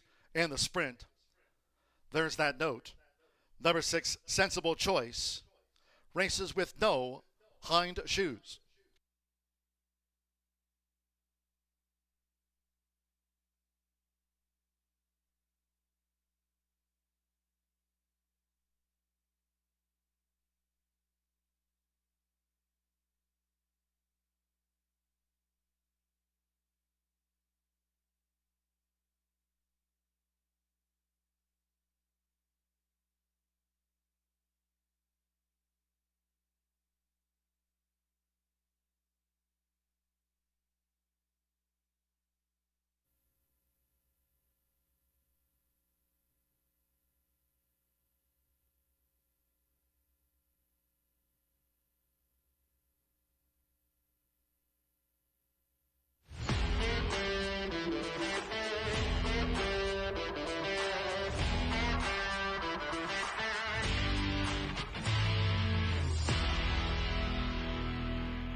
Back here at Horseshoe Indianapolis, where we are just 9 minutes away from the late Fire 5. It's been a little bit of a chalky start to the day. Back-to-back 460 winners with a 280 winner. Larry Ravelli brings home that Carolyn Wilson homebred home for the third win in 3 different starts. I don't expect that trend to continue. I think this late Fire 5 offers some value, and value each and every day when you're finding those low takeout opportunities, not only here at Horseshoe Indianapolis, but also around the country as well. 11.99% takeout in both pick fives, not just the late, but also the early pick fives. So as a retail player, you'd be remiss not to dive in to those low takeout opportunities that we offer here at Horseshoe Indianapolis. Scratch number 2, Fondre. Do note number 6, Rides with No Back Shoes as well in this race. Sensible Choice off the layoff for Doug Anderson, that 5-year-old mare coming in fresh in this spot. But I'm going to agree with the bettors in here on Dan's Candy Girl. 4-1 morning line, which I was hopeful would hold. This 6-year-old mare is a Florida bred, 2-time winner, has been as consistent as they come with 7 of 12 in the top 3. Most of them being at the claiming ranks throughout. It took a little while to get that elusive maiden-breaking score, but thankfully for the backers, did so here at Horseshoe Indianapolis almost a year ago to the day, at about 2 years ago to the day, back in April of 2024. Broke sharp in hand and wrestled the lead away at the top of the lane and kind of kept to task, never looking back. Since then, really lightly raced since 2024. Only has 4 starts in that time, and one last time out at Turfway Park off of a brief freshening. Hadn't been seen since Indiana last year in June. Came back in March this winter, showed good speed, and never looked back, ran away and hid. Has gone off as a favored the last 2 starts. So when the money comes in, the results usually do follow. Looks like the money signed on again today with Dan's Candy Girl. Strictly the horse to catch, to cash in here. We'll see if Contreras can get his first winner of the meet, 9-5 on the board for Dan's Candy Girl. But a couple of long shots underneath for me. I'm playing against the 5 in this spot. I think Comset deserves a look. An 8-year-old mare who won last year. She's run routinely over her head. She is a 6-time winner in her career through 45 starts, and she's banked almost $300,000. She's done very well despite not necessarily being a win machine. Owner-trainer combination in here. I love that angle when a horse is also owned by the same connections that train this New York-bred mare, Comset, who routinely last year just ran against stakes quality competition. You Almost Had Me, Luna Luska as well, a horse who was routinely running against very, very difficult competition here at Horseshoe Indianapolis. Comes in off the layoff, has been training consistently. 3 very nice works. Take a look at this late Fire 5 as the rider's getting the leg up with 6 minutes to post. We're going to use our top 3 selections in here, the favorite along with 2 long shots in the 6 and the 7. The single's going to come later in the card, race number 7, an allowance feature of the day, High Speed Justice. Tim Eggleston, Mitch Merrill, Bet Mitch, Get Rich. He already has a winner on the day. He looks for the riding double with High Speed Justice. This is a horse who was at the allowance ranks last season, did dip down to the claiming ranks at the end of the meet, got paid at 4-5. looks to pick up right where she left off. We'll see that if that 4-year-old filly by Harry's Holiday has improved at all over the winter. Tim Eggleston, he did an excellent job with not only the thoroughbreds but also the quarter horses, and I'm hopeful. A 5-1 single on a $36 ticket. 11.99% takeout each and every day right here at Horseshoe Indianapolis. The horses are headed out to the track. They'll be at the gate 5 minutes away from race number 4. Good luck.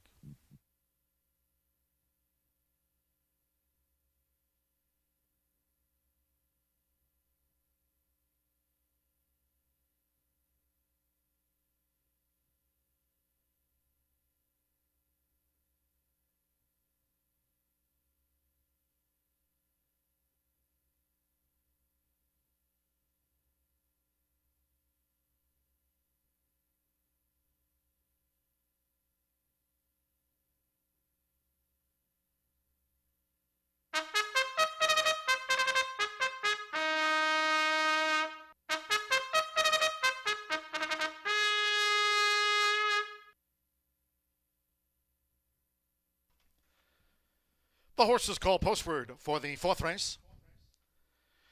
Here at 6 furlongs, a field of 7. Number 2, Fondre, has been scratched. Scratch the 2, Fondre. Number 8, Ocean Windows, a jockey change to Fernando de la Cruz. Fernando de la Cruz rides 8, Ocean Windows. Against 6, Sensible Choice. No hind shoes. Sensible Choice.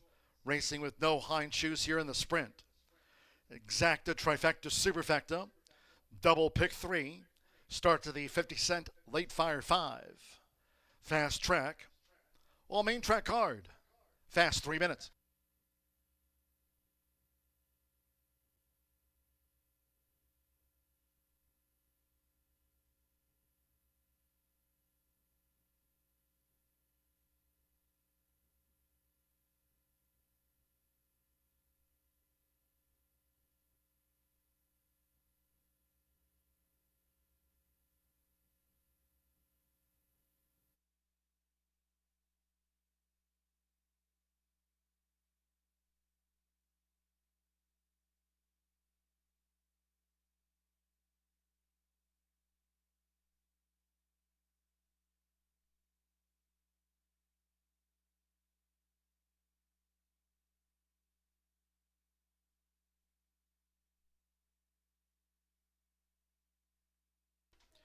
Post time in 2 minutes.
We're now less than 1 minute away from post time. Start to the 50-cent Late Fire 5. Fast track, you have less than 1 minute.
The horses are approaching the starting gate.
Now they're on final approach.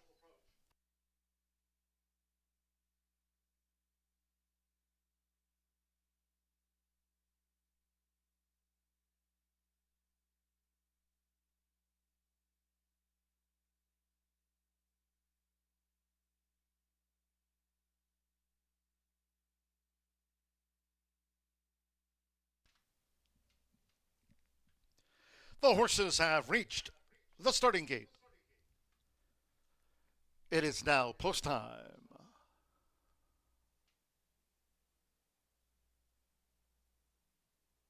Now they're going in. Eyeshadow, Jose Gutierrez has a win on the card. Gabriel Saez, sensible choice coming up to take her position in the starting gate. Sensible choices joined Eyeshadow. Luis Contreras with Dan's Candy Girl. Manny Esquivel. There's Kringle Dances. Joe Ramos, Sensible Marriage. Calm Set. Joseph Romero claims the 5-pound apprentice allowance. One more. Ocean Windows, Fernando de la Cruz. Rode 5 winners here on opening week at Horseshoe Indianapolis. They're in the gate.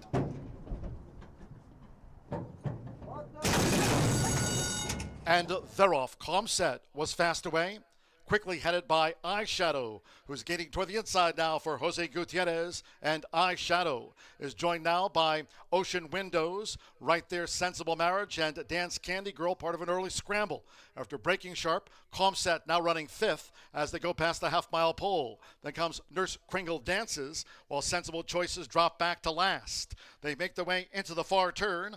The opening quarter in 22.12 seconds. 3 furlongs to go. Eyeshadow leads the Distaff Dash. It's Eyeshadow who just leads with the rail as they round the far turn. Ocean Windows now coming with her bid for Fernando de la Cruz. With Dance Candy Girl third and looking to stay with them as they make their way toward the top of the stretch. Comset strains away a wide fourth. Sensible Marriage from Nurse Kringle dances and Sensible Choice last. Top of the lane, half mile 44.63 seconds. Eyeshadow. Eyeshadow, she's staring at one more furlong. She has a 3-length advantage over Ocean Windows, slightly lugging in. Dance Candy Girl boxing on toward the inside. Calm set fourth. Nurse Kringle dances fifth with Jose Gutierrez. Eyeshadow finishes on top by 2. Second close, Dance Candy Girl and Ocean Windows went down past the finish. Ocean Windows just unseated Fernando de la Cruz once they crossed.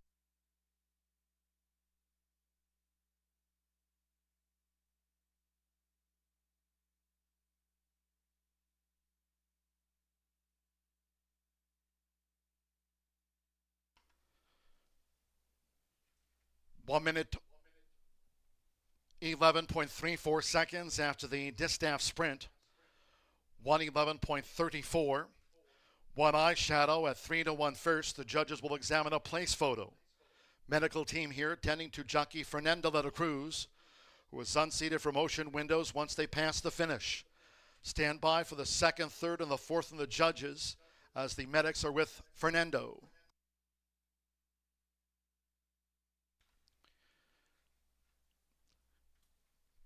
And Jockey Fernando de la Cruz up to his feet here, just past the finish at Horseshoe Indianapolis. Good to see FDLC up to his feet.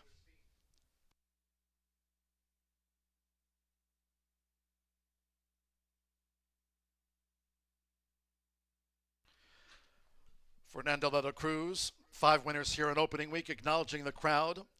Fernando making his way back to the jockeys' quarters, so good news that. We're still standing by for the second, third, and fourth from the judges. Equine team with Ocean Windows on the first turn.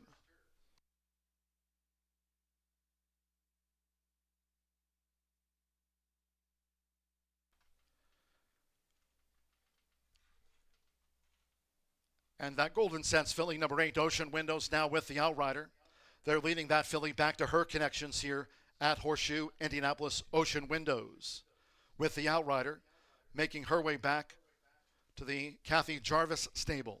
The judges have posted number 3, Dance Candy Girl, second. 8, Ocean Windows, she was third. And the 7, Calm Set, fourth, 1-3-8-7.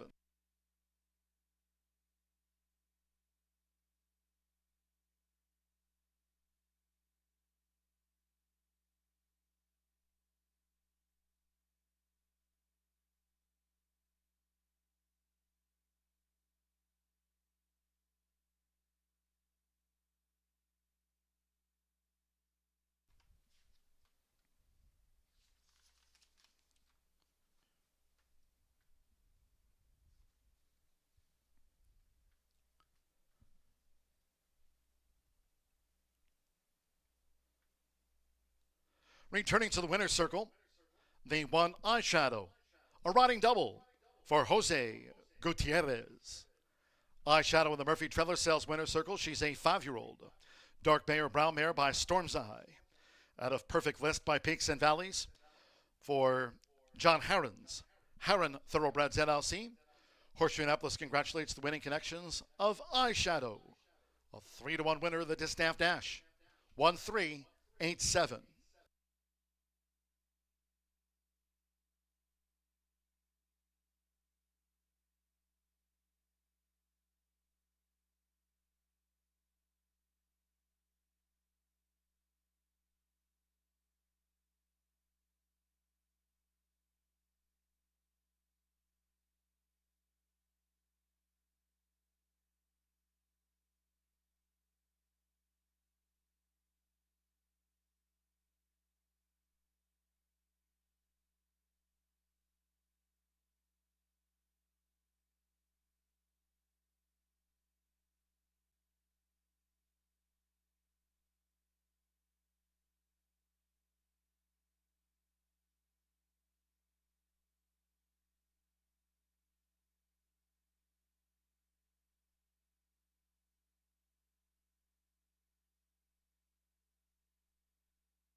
The result of the fourth race official.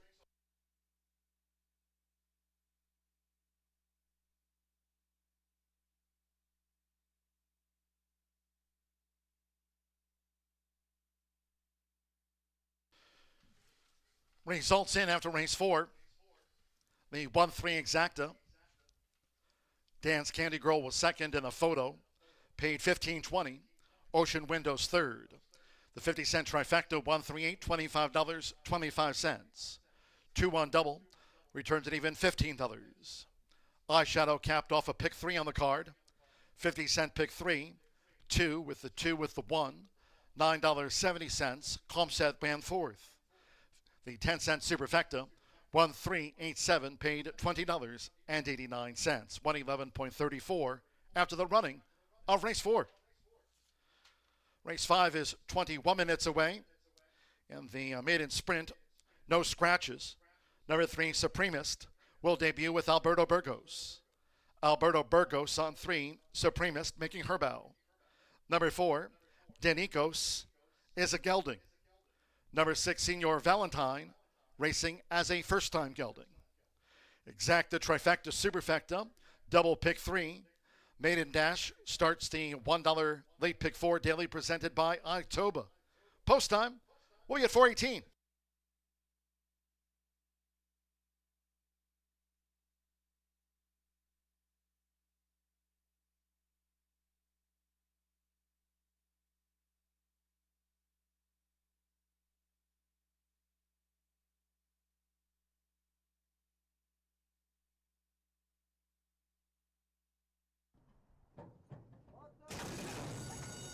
And they're off. Comset was fast away, quickly headed by Eyeshadow, who's gaining toward the inside now for Jose Gutierrez. And Eyeshadow is joined now by Ocean Windows, right there, Sensible Marriage, and Dance Candy Girl, part of an early scramble.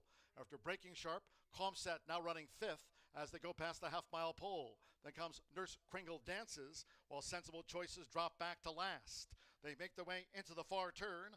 The opening quarter in 22.12 seconds. 3 furlongs to go. Eyeshadow leads the Distaff Dash. It's Eyeshadow who just leads with the rail as they round the far turn. Ocean Windows now coming with her bid for Fernando de la Cruz. With Dance Candy Girl third and looking to stay with them as they make their way toward the top of the stretch. Comset strains away a wide 4th. Sensible Marriage from Nurse Kringle Dances and Sensible Choice last. Top of the lane, half mile 44.63 seconds. Eyeshadow. Eyeshadow, she's staring at one more furlong. She has a 3-length advantage over Ocean Windows, slightly lugging in. Dance Candy Girl boxing on toward the inside. Comset 4th. Nurse Kringle Dances 5th with Jose Gutierrez. Eyeshadow finishes on top by 2. Second close, Dance Candy Girl and Ocean Windows went down past the finish. Ocean Windows. And they're off.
There's a Derby celebration Saturday, May 2nd at Horseshoe Indianapolis. Catch all the action featuring live racing at 10:45 a.m. Plus, register to win a $3,000 Derby mega bet. Participate in the $1,000 Derby hat contest. Grab a red rose from the flower cart and enter to win an X-Mark push mower. Call ahead for clubhouse reservations. It's a Derby Day celebration Saturday, May 2nd at Horseshoe Indianapolis, located off I-74 at exit 109 in Shelbyville. Oh, yeah, him? So nasty. Hey. What? Who's the funniest jockey in the jock string? Funniest? Oh my gosh. I'm gonna go with Joe Ramos. Elias? Elias? Yeah. Elias is the funniest? Yes. Alberto Burgo. Alberto? Funniest? Probably my dad or Fernando. You? Manny Esquivel? Manny? I don't know. Who do you think's the funniest? Canuto. I don't know. He's the best. He's the best. Serious? Fernando. The most serious? Marcelino. I guess Tommy, I don't know.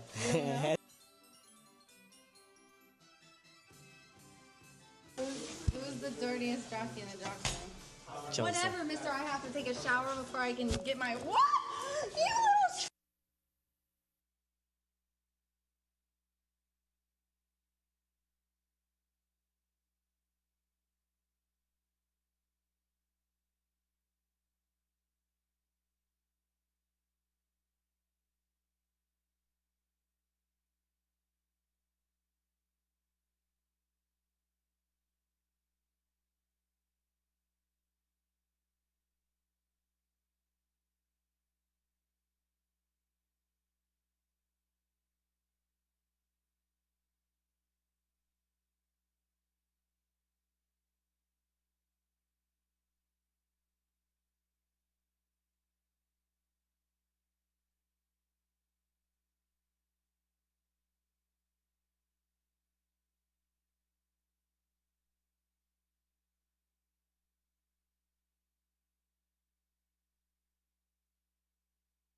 Good morning, everybody, and welcome to FBG Dan on Horseshoe Iatoba Pick 4.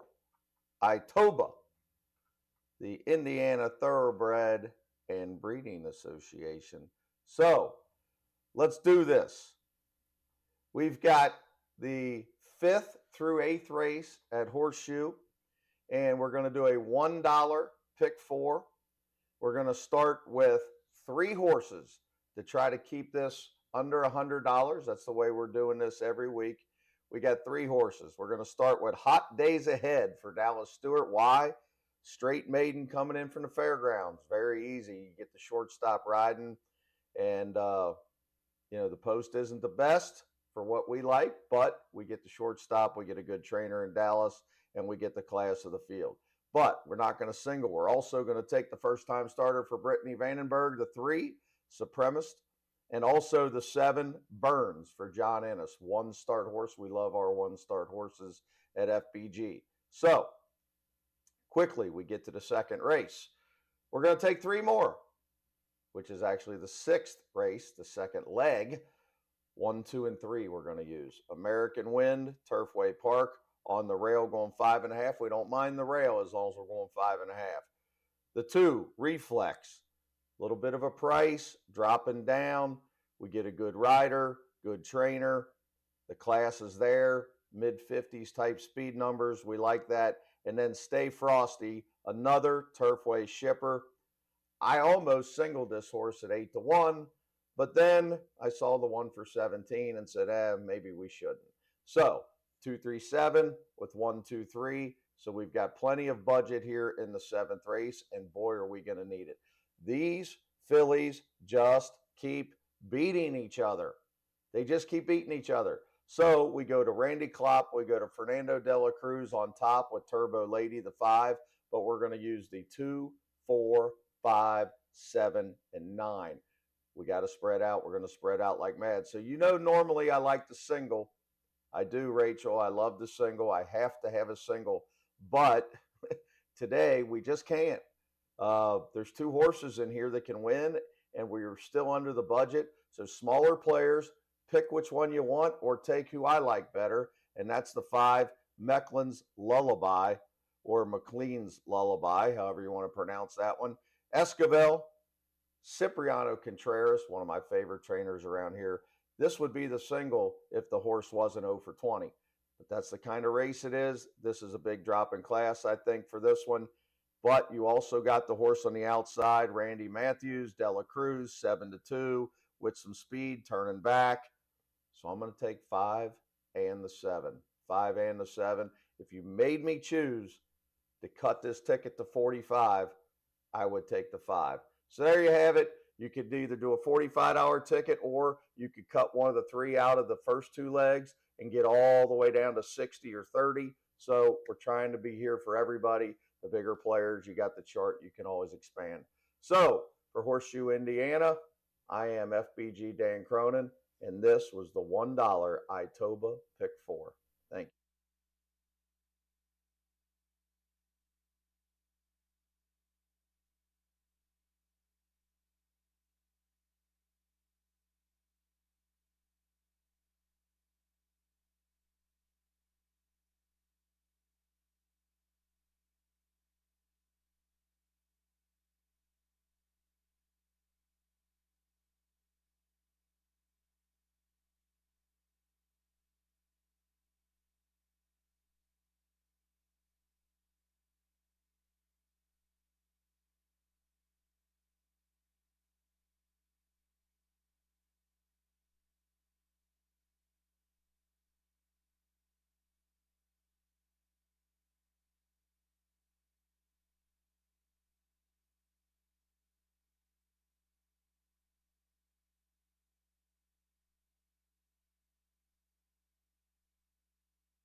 The horses called postward now for the 5th race. Maiden sprint here over the 6. A field of 7 to run. All 7 run. Number 3, Supremist. The jockey Alberto Burgos. Alberto Burgos here on number 3. The blue 3, Supremist. Number 4, Denikos is a gelding. 6, Senor Valentine, racing as a first-time gelding. The 6, Senor Valentine. Exacta, trifecta, superfecta, double pick 3. Start to the $1 late pick 4, daily presented by Itoba. Fast track on an all main track card here at Horseshoe Indianapolis with 3 minutes to post time. 3 minutes to get a bet on.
We're now less than 1 minute away from post time. Start to the $1 late pick 4 presented by Itoba. Under a minute.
The horses are approaching the starting gate.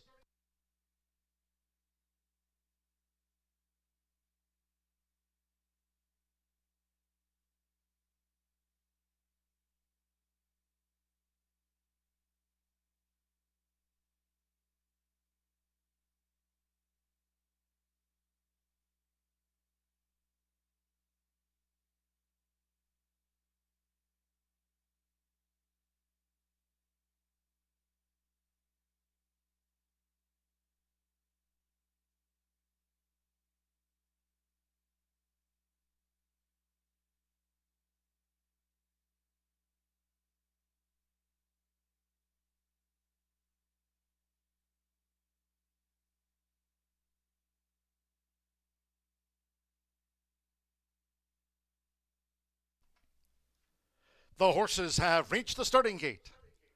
It is now post time. Loading. Up comes Tazzy. Rodney Prescott won her third of the day. Summer Polly with Danikos. Danikos has joined Tazzy, loading for the maiden. Axel Concepcion with Hot Days Ahead. Joe Ramos Samsalot coming up. Alberto Burgos with Supremist. Samir Bermudez, Senor Valentine, a first-time gelding. At 6 furlongs, standby. One more, Alex Ashard Burns. Debuted on the all-weather at Turfway Park. They're in the gate. And they're off. Hot Days Ahead with the white blinkers. Good speed from Supremist. And right there is Samsalot. It's Supremist with Alberto Burgos. Supremist is the fleetest and opens up an early 2.5 length advantage over Samsalot in the purple cap, who chases the pace with on the outside Burns showing tactical position to run in third. Tazzy joins toward the inside from fourth. Hot Days Ahead will need to split them from fifth now at the 3.5. It's a break of 4 more to Senor Valentine, who's running second to last and another cornfield away.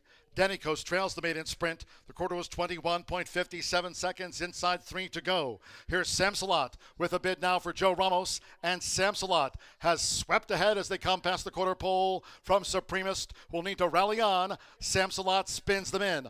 Hot Days Ahead coming with a charge up the rail. Then comes Burns, but toward the inside Tazzy, Senor Valentine, and Danikos long looking last. 1 furlong to go. Hot Days Ahead powers up now for Axel Concepcion. Hot Days Ahead has taken the lead and is pulling clear from Samsalot by 3, by 4, make it a half dozen. Hot Days Ahead won well clear from Samsalot. Burns was third, and Tazzy finished back in fourth.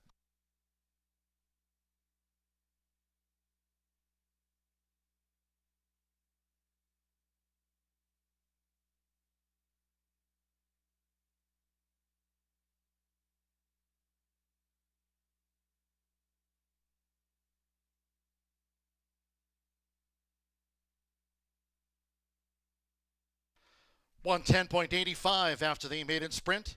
110.85 seconds, 2.5, and then a show photo. Number 2, Hot Days Ahead. 2-1 first. Number 5, Samsalot. 9-5 favorite was the runner-up. Third is up to the judges. Stand by for the third and fourth after the maiden. Hot Days Ahead. First up since the fairgrounds. Axel Concepcion for Dallas Stewart. Munnings Colt.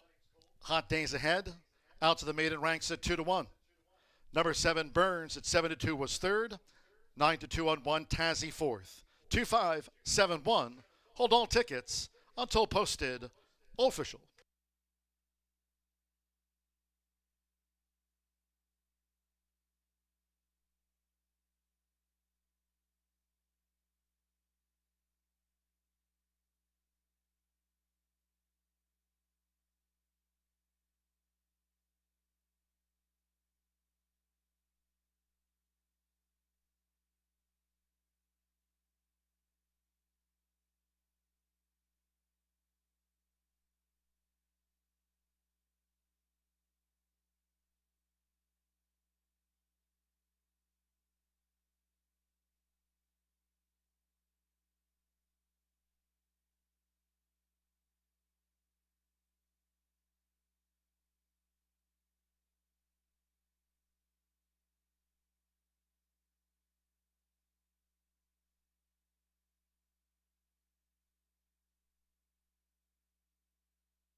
Returning to the Murphy Trailer Sales Winners Circle, number 2, Hot Days Ahead with Axel Concepcion.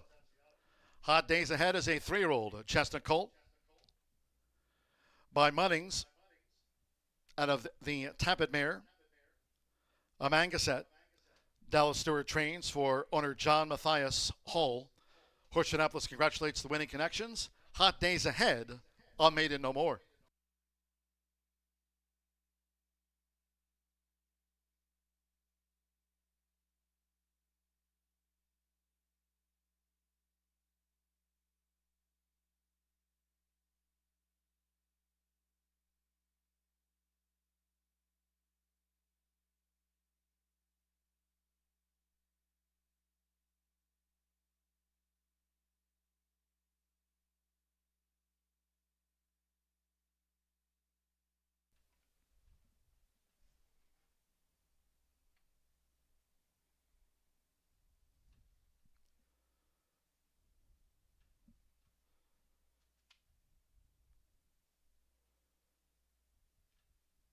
Result official.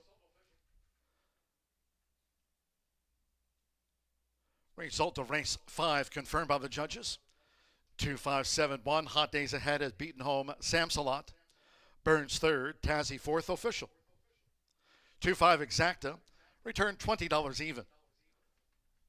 The 50-cent trifecta. 2-5-7 returned $19.45. 1-2 double $37.80. Tazzy fourth. The 10-cent superfecta, 2-5-7-1, returned $7.72. 50-cent pick 3, 2 with the 1 with the 2, $14.10. Here's the result of the $1 early pick 4, 4-4, returned $92.60. Race 5 capping off the 50-cent early pick 5. Low 11.99% takeout, 5-5, returned $116 and change. All 7 ran 110.85 after the running of the maiden. Race 6 of 9 is 21 minutes away. And the next sprint, all 8 run. No changes in the next one. Exacta, trifecta, superfecta, double pick 3. Note there is a carryover. The 10-cent grand high 5. The pentafecta carryover stands at just over $5,000. Post time will be at 4:49.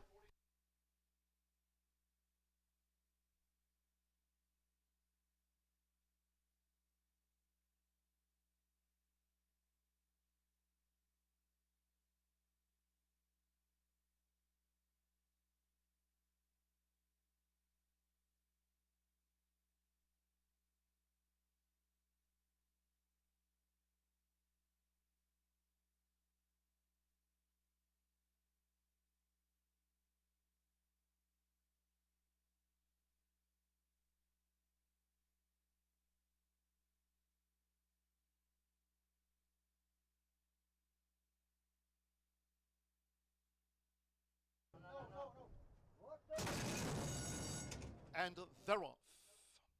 Hot Days Ahead with the white blinkers. Good speed from Supremist. And right there is Samsalot. It's Supremist with Alberto Burgos. Supremist is the fleetest and opens up an early 2.5 length advantage over Samsalot in the purple cap, who chases the pace with on the outside Burns showing tactical position to run in third. Tazzy joins toward the inside from fourth. Hot Days Ahead will need to split them from fifth now at the 3.5. It's a break of 4 more to Senor Valentine, who's running second to last, and another cornfield away.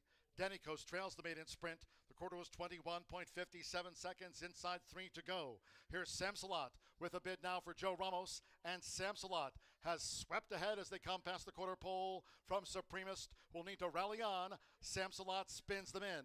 Hot Days Ahead coming with a charge up the rail. Then comes Burns, but to the inside Tazzy, Senor Valentine, and Denny Coast long looking last. 1 furlong to go. Hot Days Ahead powers up now for Axel Concepcion.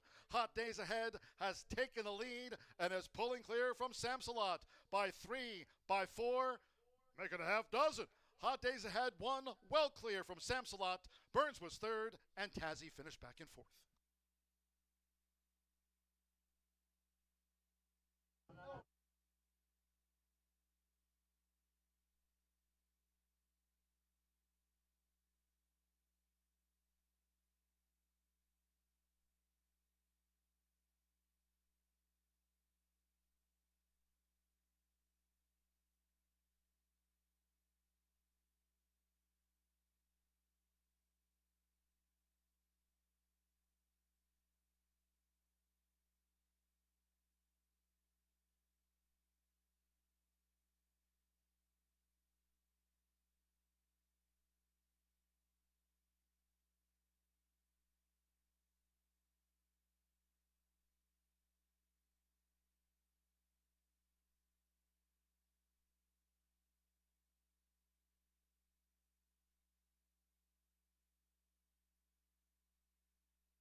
11 minutes away from the Ogre, taking you through race number 6. Not the beautifully and talented Rachel McLaughlin, but yours truly, Brian, going over this race in here. $5,000 claimers as we approach some rolling pick threes and daily doubles in here. Don't forget about that 10-cent Pentafecta. I think it's a great race to dive into the Pentafecta at all. It's not a jackpot or anything like that. You just have to pick the first 5 finishers. We're not even requesting the first 8 finishers and forcing you to be the only one to do so. Only the first 5 in that Pentafecta. 5.5 furlongs going to be the distance. No scratches or changes. $5,000 claimers. The lower the claiming price, the less comfortable I am relying on a favorite, as these horses are at the claiming ranks for a reason, because they lack consistency. And Durbus is one of those. 1 for 27. The lone win came here, though, locally here at Horseshoe Indianapolis, and it did come on the dirt. Now, Durbus has been at the non-winners of 2 for some time. In fact, has been at the non-winners of 2 for at least 2 years. That lone win did come prior to 2025, but looks fit as a fiddle, has recency over some of the others in here, and maybe that's what I like most, the recency edge. They raced at Mahoney Valley back on April 3rd. In an even running, beat half the field home, and kind of broke alertly, stayed on the inside, which at Mahoney Valley can be a challenging spot to be. Most of the winners come flying from the outside or out in the center of the track when I notice. But Charlie Livers owns and trains this 5-year-old gelding who's still looking for that elusive second victory, has tried route races, sprint races, and I think if they go fast early, Durbus can just kind of stay on evenly, like the attack post as well. And $5,000 claimer. We're going to hunt for some long shots in here, 5-1 on Durbus. But your favorite, and deservedly so, is American Wind in here for Evan Roman. Gonzalez going to team up in here. 6 for 15 in the money is American Wind, who is another one who has some recency, and I think, therefore, a massive chance in here. Right now, 5-2, which, when it's all said and done, could be said a very reasonable price. Breaking from the inside, has speed, the shortest way around the racetrack. There's no doubt about it. This is a horse who has faced tougher competition at the likes of Tampa, along with Gulfstream Park, even at Colonial, but most of the races have come on the turf. Not very many have come on the dirt. In fact, 2 starts on a fast main track has yet to hit the board.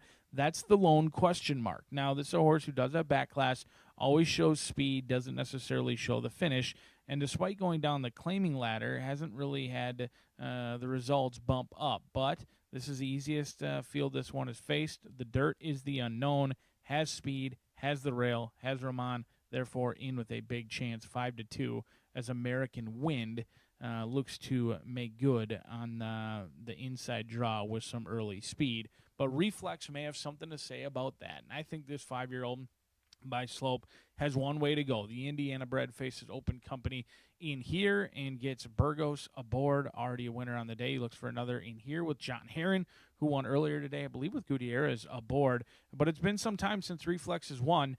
This is a horse who was 0 for 9 in 2025, but did have 2 wins back in 2024. Heron Thoroughbreds has been knocking on the door. Earlier today, they've got their first win of 2026, but in opening week, they had 11 in 5 of them ran second and third. So their horses were running very well. They weren't necessarily getting the wins, but they were running well, and that is a good sign for a barn early on in a meet, that the horses are ready to rock and roll. They are fit. They are not racing into readiness. And I think Reflex is going to have something to say about your inside runner getting the lead, because Reflex is awfully quick, and I don't believe that 7-1 is going to stick around at all. This is a horse who's likely going to contest the 1 and the 6 for favoritism. Right now, most of the money is going on the 1 and the 6. You see it all over social media. You hear the chatter about, oh my gosh, this horse loaded at 7-1 and went off at 2-1. I'm warning you right now, the 2 is going to take some love at the wagering windows. I think it's anyone's race for favoritism between the 1, 2, and 6. I'm going to try a long shot in here with Durbus on the outside. A wide open $5,000 claimers going 5.5. It's an excellent betting race to dive into those pick threes, rolling daily doubles, or Pentafecta. And do not forget, we've got that late daily double, the Get Out daily double, $5 minimum, 15% takeout. That comes up in race number 7. Our feature of the day, or State Bred Fillies, running for a very nice purse, just shy of $50,000 in that $5 minimum feature in here. So we're 5 minutes away from the claimer coming up 6 minutes from now. Good luck.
The horses called postward for the 6th race.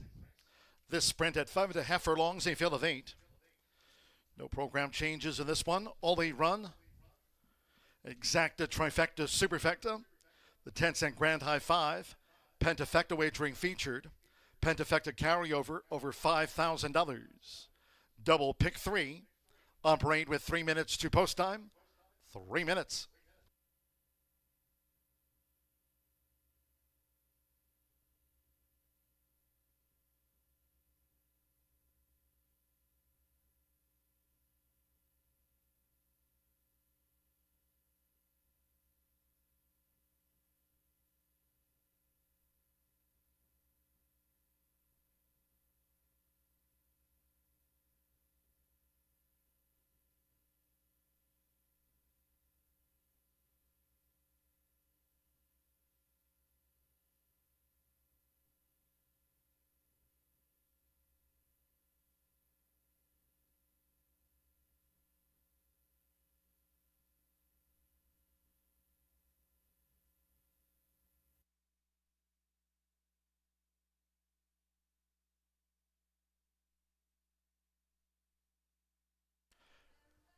Two minutes to post time.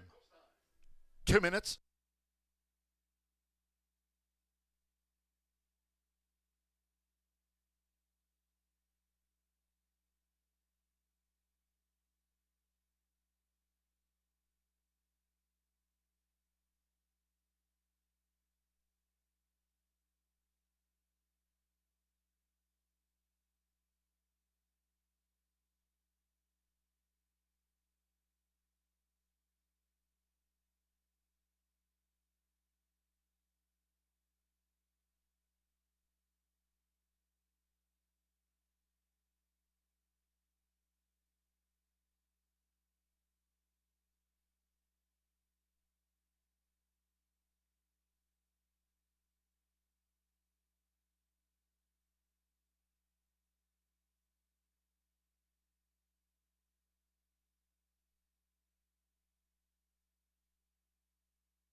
We're now less than 1 minute away from post time.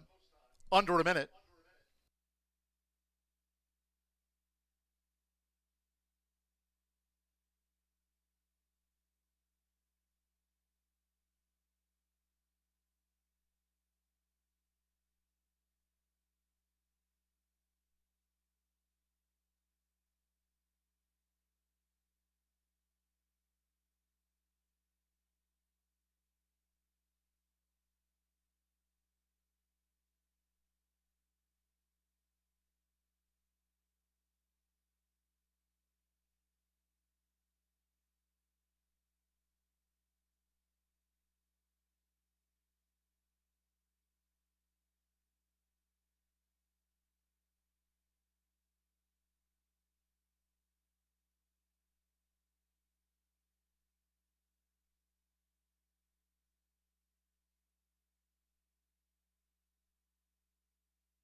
The horses are approaching the starting gate.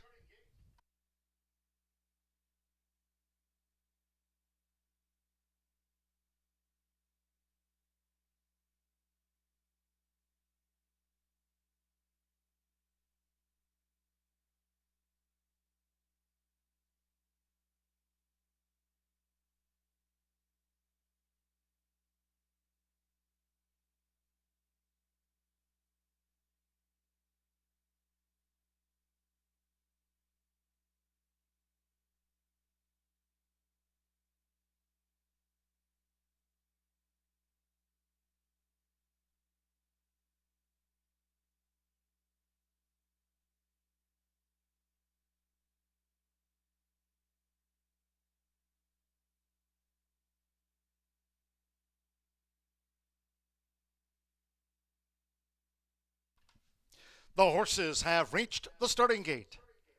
It is now post time. They're moving into the starting gate. Evan Roman with American Wind. Constantino Roman with Great Day for Hockey joined. Alberto Burgos Reflex loaded. Luis Contreras with I Forgot to Ask. Now Howard's Grit. Mitchell Murrow won the opener on the card. This day 3 of 123. Fernando Leather Cruz with Stay Frosty taking his position in the starting gate, 2 back. The Irish Ranter, Jose Gutierrez with a couple of wins on the card. At 5.5 furlongs, one more. Samuel Bermudez with Durbas. Last to link up, all in line. The Roth and sprinting.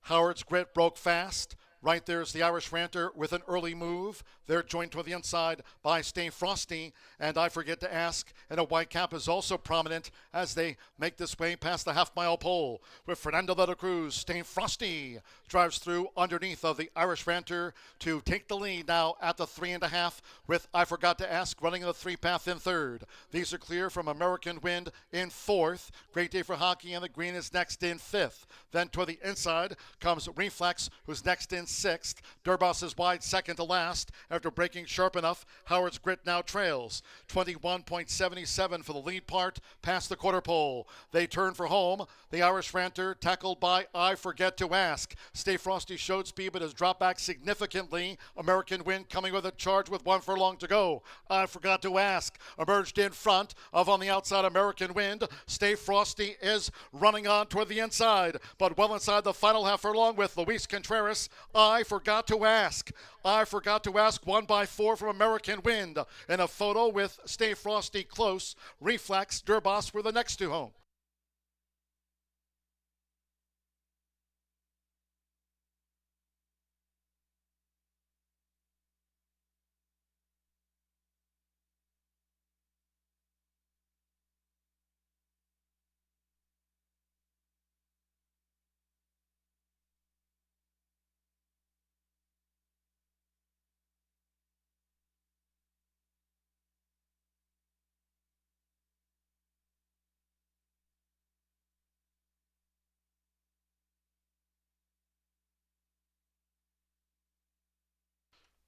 .105.63 after the running of race 6. 6 I Forgot to Ask. 3-1 first. The judges calling for a place photo. It was 2-1 on American Wind. 4-1 Stay Frosty. Reflex, Durbas, Great Day for Hockey next. Luis Contreras on the Tuesday score sheet here for Sergio Don Juan. The son of Neolithic. 3-1 I Forgot to Ask. Number 1 American Wind was second. 3 Stay Frosty stayed on to run third. 2 Reflex fourth. 8 Durbas for the Pentafecta that had a carryover going in. 6-1, 3-2-8 for the Penta.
Returning to the Murphy Trailer Sales Winner's Circle number 6, I Forgot to Ask, with Luis Contreras.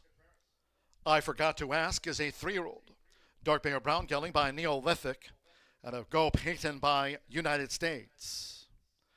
Winning claim, the sophomore for Sergio Don Juan Racing Stable LLC. Horseshoe Indianapolis congratulates the winning connections of I Forgot to Ask. Result official. 61328. Durbos 5th for the Grand High 5 Pentafecta featured. Full results in.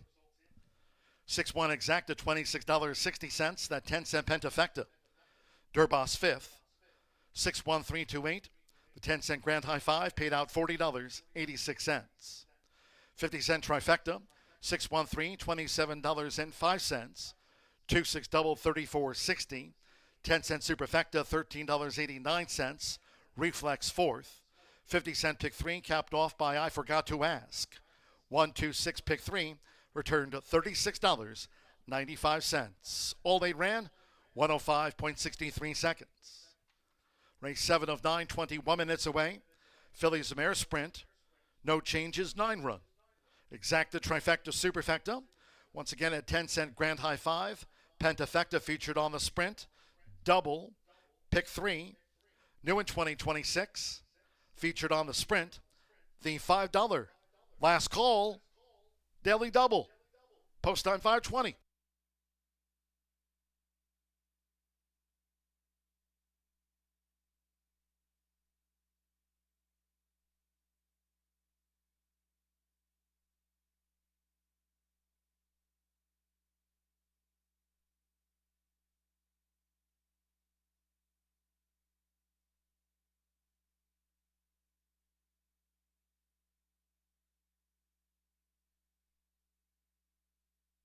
Last to link up, all in line. The Rolfing sprinting. Howard's Grit broke fast. Right there's the Irish Ranter with an early move. They're joined to the inside by Stay Frosty. And I Forget to Ask, and a white cap is also prominent as they make this way past the half-mile pole. With Fernando de la Cruz, Stay Frosty drives through underneath of the Irish Ranter to take the lead now at the 3.5, with I Forgot to Ask running the 3-path in 3rd. These are clear from American Wind in 4th. Great Day for Hockey, and the green is next in 5th. Then toward the inside comes Reflex, who's next in 6th. Durbos is wide second to last. After breaking sharp enough, Howard's Grit now trails. 21.77 for the lead part past the quarter pole. They turn for home. The Irish Ranter tackled by I Forget to Ask. Stay Frosty showed speed but has dropped back significantly. American Wind coming with a charge with 1 furlong to go. I Forgot to Ask emerged in front of on the outside American Wind. Stay Frosty is running on toward the inside, but well inside the final half furlong with Luis Contreras. I Forgot to Ask. I Forgot to Ask, 1 by 4 from American Wind. In a photo with Stay Frosty close. Reflex, Durbos. Last to link up. All in line.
Nice effort in there by I Forgot to Ask. A reasonable 860 winner. First start off the claim gets Luis Contreras his first win here at Horseshoe Indianapolis of the 2026 meet. Many more to come. We've got another race coming up. No scratches or changes.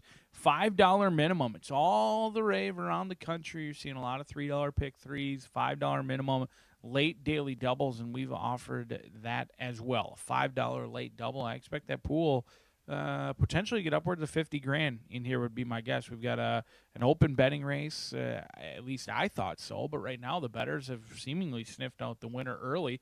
The early money is spot on, and I guess we're going to find out if it's spot on 9 minutes from now, and I happen to agree with it. And I can tell you my money is not in the win pool quite yet, and it may not be if High Speed Justice continues to maintain at even money. Do I think he's your most or she's your most likely winner in here? I do. However, I like this horse a lot more at 5-1 versus even money. DRF algorithms, projections that I routinely follow on time form, or excuse me, on DRF formulator has High Speed Justice right around 9-5. Mitch Schmerl already has a winner on the day. He looks for a riding double in here. This is a horse you'd love to own, an Indiana bred that just pays her way. She just picks up paychecks almost each and every start. She banked just under $70,000 last year, 5 for 7 in the trifecta, and she was at the allowance ranks. This isn't a horse who was just picking up paychecks at the lower level claiming ranks. She did get through the non-winners of 2 near the end of the meet where they dipped her in for a tag at $15,000. Went off at 4-5 and made quick work of claimers. She comes back in a protected spot. She looks more mature. She's filled out very nicely in here, and she's doing well. I mean, she looks to be carrying good weight coming in off of the layoff, and Tim Eggleston's a guy you can trust to have his horses ready to rock and roll. He's stationed here over the winter. As you can see, she's been training consistently throughout those winter months here. With our track open nearly all year round, those workouts started in early February, and you can tell based on her looks. Even money right now, that's very low, but certainly somebody likes her quite a bit. We'll see if she can run up to the expectations at even money. But your clear second choice is Turbo Lady. Now, I think this one may be a little bit overplayed in here, and not nearly as much as the two, but Turbo Lady's taking a lot of actions simply based on the connections. Randy Klopp winning at 25%. If you were to take out the horses that he had more than one runner, I'm sure his win percentage would likely be darn near 35, if not 40%, because his 25% is actually even better than it looks. Most of the time in his races last week, he ran multiple horses, and he started quite a few of them. I mean, we're only on day 3, and he already had 20 starters. 5 of them came home victorious. 4 of them ran third. I like the way Turbo Lady's turned out as well. She's on the toes. She's on the muscle. She comes in her 4-year-old season looking spry and ready to rock and roll. She likes to be on the front end. She likes to be on the engine early. There's other pace in here to keep her company on the front end, but Fernando de la Cruz has called all shots right thus far early on in this season. He's winning at nearly 50%. This one has a very similar setup to the successful ones from the Klopp barn that we saw last week. 2 5-furlong workouts, March 19th, March 27th. Leading into this season, I wasn't sure if 2 5-furlong workouts was because they weren't thrilled with the stamina, but after the success these guys had last week, I'm no longer questioning anything they do. 4 for 4 in the trifecta. Turbo Lady, your clear second choice, but some of the value may come from a horse like Luna Diva, the 5-year-old mare trying to show the younger ones how it's done. 2 for 21, doesn't necessarily love to win. Antonio Duran and Rodney Prescott have already teamed up for a winner on the season. This one has one way to go on the lead. She likes to be on the front end, but she can certainly come from off the pace as well. I shouldn't say she's one way to go. She's rather tactical, despite only a 2-time winner. She can come from off the pace. She can pass horses. She did so on May 22nd last year at the allowance ranks where she broke slow. She was in 8th early, and she was only beaten by a length and finished 3rd. However, her most recent success in her most recent races at the end of last year were gunning early, playing catch me if you can on the front end, and trying to take them gate to wire. Usually when horses come in fresh, they come in off of a layoff similar to this one. They show early speed. They're keen. They're ready to rock and roll, and that bullet may be indicative of how Luna Diva is doing in the morning. I don't always pay attention to how fast horses are going. However, 46-2 on our racetrack You don't see very many 46s put up in the morning. Best of 51 on March 31st. She's ready to rock and roll. You get the veteran rider, Rodney Prescott, looking to improve on that 20% win rate on day 3 of the meet, 2, 5, and 4. If you're looking for another horse to throw underneath in those trifectas or exactas, I happen to think Tony Cunningham may have something to say about the exacta or trifecta with Imperial Merlot. Joe Ramos, still looking for that elusive first victory. We'll see if he can get it with the long shot for Swifty Farms, Imperial Merlot. But I am all about high-speed justice. Unsure about even money, but we'll see how it shakes out. 5 minutes away from race number 7. Don't forget the ultra-low takeout, $5 minimum late daily double. You heard it here first. I'm expecting handle right around $40,000 or $50,000 in that late daily double. I'm going to be diving in right now. Good luck.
The Phillies Mares call postward now for the 7th race. This sprint at 5.5 furlongs, a field of 9. All 9 run. There are no program changes. Exacta, trifecta, superfecta. The 10-cent grand high five. Pentafecta featured. Start of our final 50-cent pick 3 of the day. First half of the $5 last call. Late double for the thoroughbreds. Fast track with 3 minutes to post up.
We're less than 1 minute away from post time for the Phillies Mares Sprint.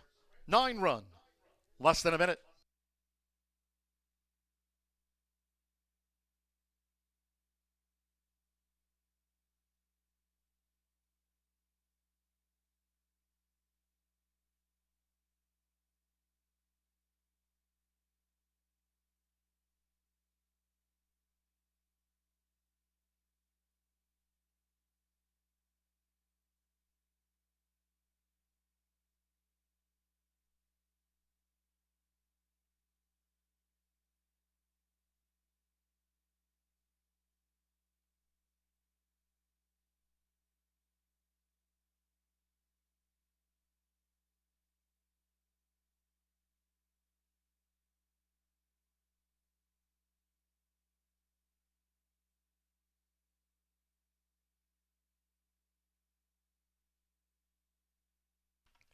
The horses are approaching the starting gate.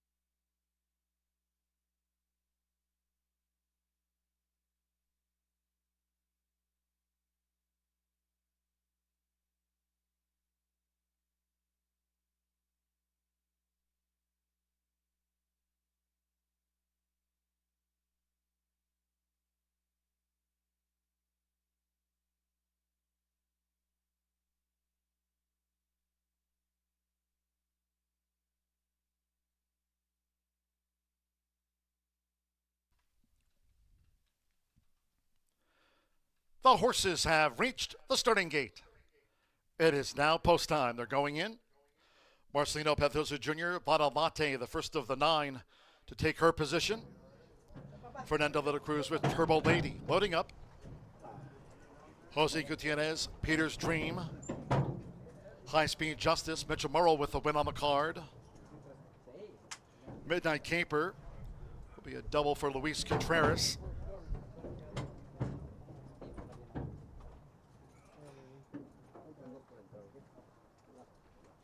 Quartet left to load for this Phillies Mares Sprint. Joe Ramos with Imperial Merlot. Santos Sanjor, She's a Whirlwind. Rodney Prescott, Luna Diva, like She's a Whirlwind, both for Tony Duran, so stand by. One more.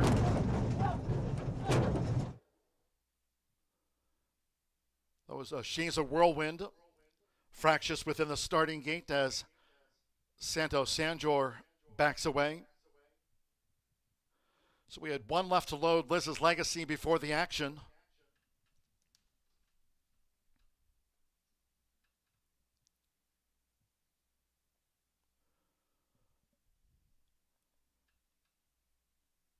Now they've backed Midnight Caper from the starting gate. Luis Contreras looking on. Veterinarian review, so stand by.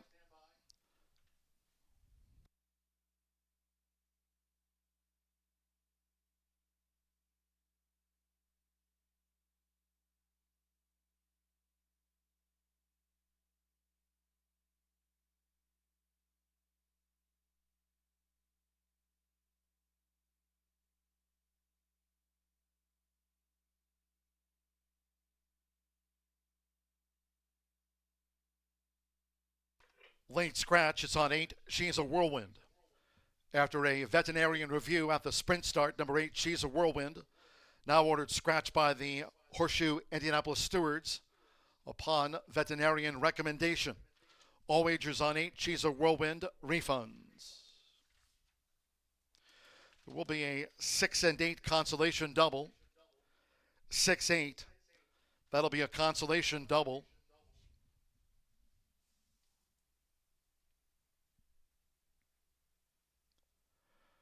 Those using the 8, She's a Whirlwind in a multi-race wager. Pick 3, pick 4, late pick 5 transfer now to the post-time favorite. Scratch 8, She's a Whirlwind.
We're still on hold here after that late scratch on 8. She's a Whirlwind.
Now number 7, Midnight Caper, under a veterinarian review.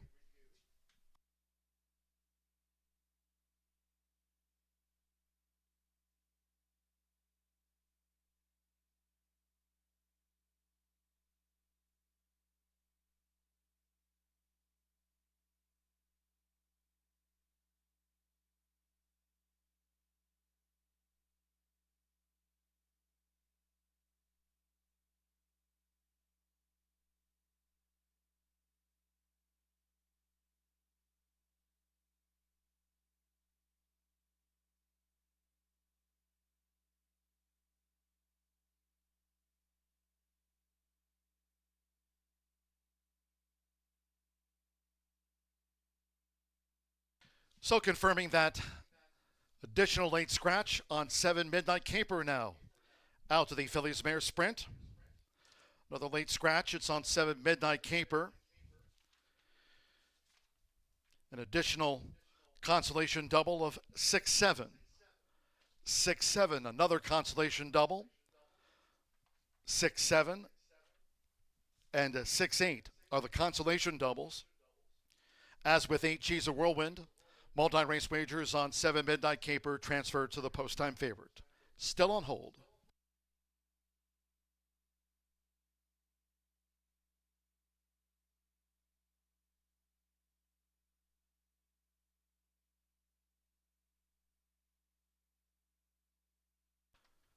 Making their way back toward the gate.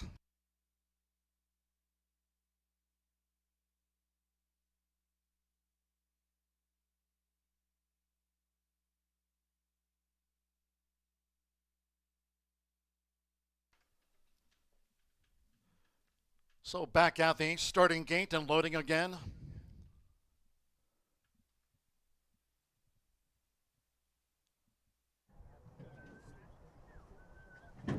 High Speed Justice rejoins Lotto Latte. Turbo Lady next. Up comes Imperial Merlot. Peter's Dream would be a hat trick of wins on the card for Jose Gutierrez.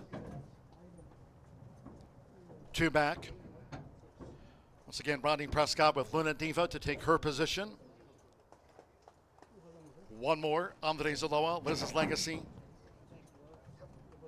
Late scratches on Midnight Caper and She's a Whirlwind. Those late scratches, the 7 and the 8 are both non-runners, all in. And they're off. Imperial Merlot broke sharp along with High Speed Justice, and right there is Luna Diva with an early push. But with Joe Ramos, Imperial Merlot has the speed to leave. Luna Diva in the purple cap. High Speed Justice running in third by 3. Then comes Turbo Lady, joined out wide by Peter's Dream with her run as they enter the far turn. Lada Latte and Liz's Legacy. Trails the Phillies Mare Sprint. The opening quarter, 21.85 seconds. 3 furlongs to go. All making their first runs of 2026. Imperial Merlot spearheads them toward the quarter pole. And Luna Diva right there poised for Rodney Prescott. Luna Diva up to Imperial Merlot as they turn for home. High Speed Justice straightens away in third from Liz's Legacy, who tries to rally toward the inside of Turbo Lady. With 1 furlong to go, Imperial Merlot maintains his advantage. It's now 2.5 on Luna Diva and High Speed Justice running on toward the inside. Liz's Legacy 4th, Turbo Lady 5th, Lotta Latte is 6th. With Joe Ramos, Imperial Merlot wins by 2.5. High Speed Justice edged out Luna Diva. Liz's Legacy 4th, Turbo Lady finished back in 5th.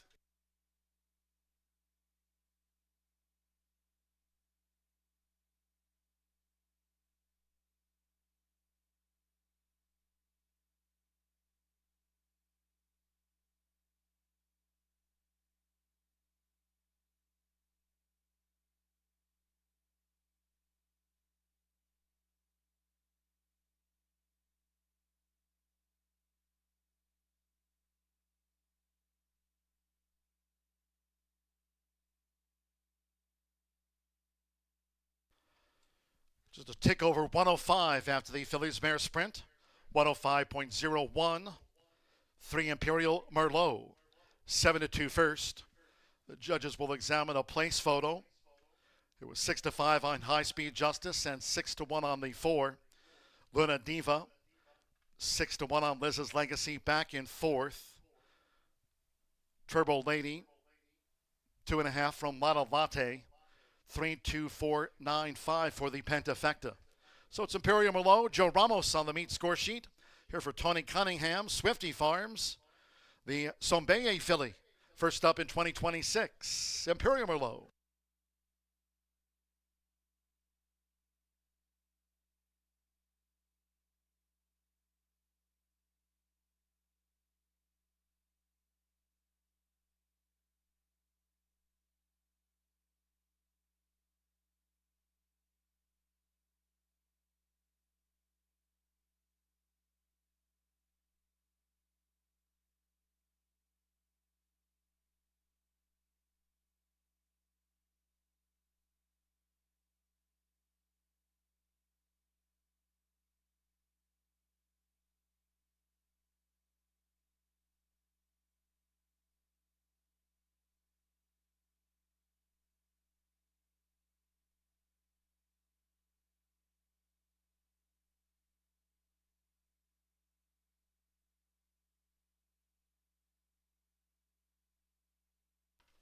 Returning to the Murphy Trailer Sales Winner Circle, the 3, Imperial Merlot with Joe Ramos.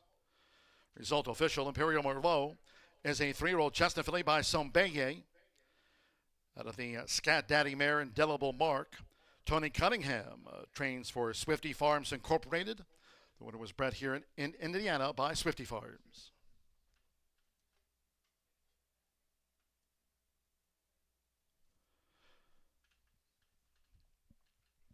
3-2 exacta paid $23.80, 50-cent trifecta. 3-2-4, $26.55. Liz's Legacy ran 4th. 10-cent superfecta of 3-2-4-9, paid out $12.62. Pick 3, $70.20.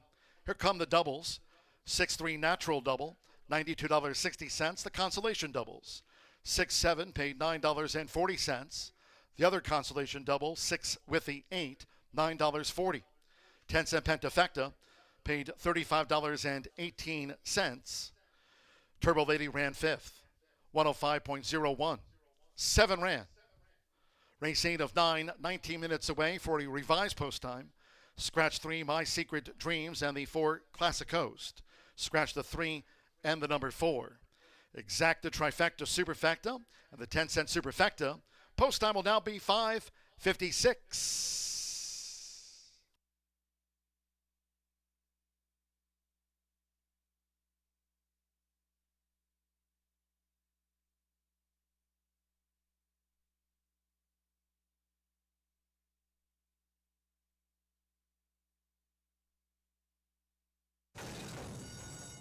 and they're off. Imperial Merlot broke sharp along with High Speed Justice, and right there is Luna Diva with an early push, but with Joe Ramos, Imperial Merlot has the speed to leave. Luna Diva in the purple cap, High Speed Justice running in third by 3. Then comes Turbo Lady, joined out wide by Peter's Dream with her run as they enter the far turn. Lada Latte and Liz's Legacy trails the Phillies Mare Sprint, the opening quarter, 21.85 seconds. 3 furlongs to go. All making their first runs of 2026. Imperial Merlot spearheads them toward the quarter pole. And Luna Diva right there poised for Rodney Prescott. Luna Diva up to Imperial Merlot as they turn for home. High Speed Justice straightens away in third from Liz's Legacy, who tries to rally toward the inside of Turbo Lady. With 1 furlong to go, Imperial Merlot maintains his advantage. It's now 2.5 on Luna Diva and High Speed Justice running on toward the inside. Liz's Legacy 4th, Turbo Lady 5th, Lada Latte is 6th. With Joe Ramos, Imperial Merlot wins by 2.5. High Speed Justice edged out Luna Diva. Liz's Legacy 4th. Here's all in.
Merlot brings home some wine money for Tony Cunningham. 15-1 morning line, projected to go off at 6-1. Breaks on top, goes right to the lead, comes home an easy 7-2 winner. Joe Ramos, first winner of many of the 2026 meet. High Speed Justice had a good trip. Right behind the dueling leaders, stayed on evenly, but could not catch Imperial Merlot as we head out for the final thoroughbred race of the evening. Those $5 doubles paying pretty generously in there, despite the late money coming in on the 3. It doesn't look like it did all the way across the board. Those pick 4s, pick 5s paying very generous as well, but you are not home and cooled out quite yet.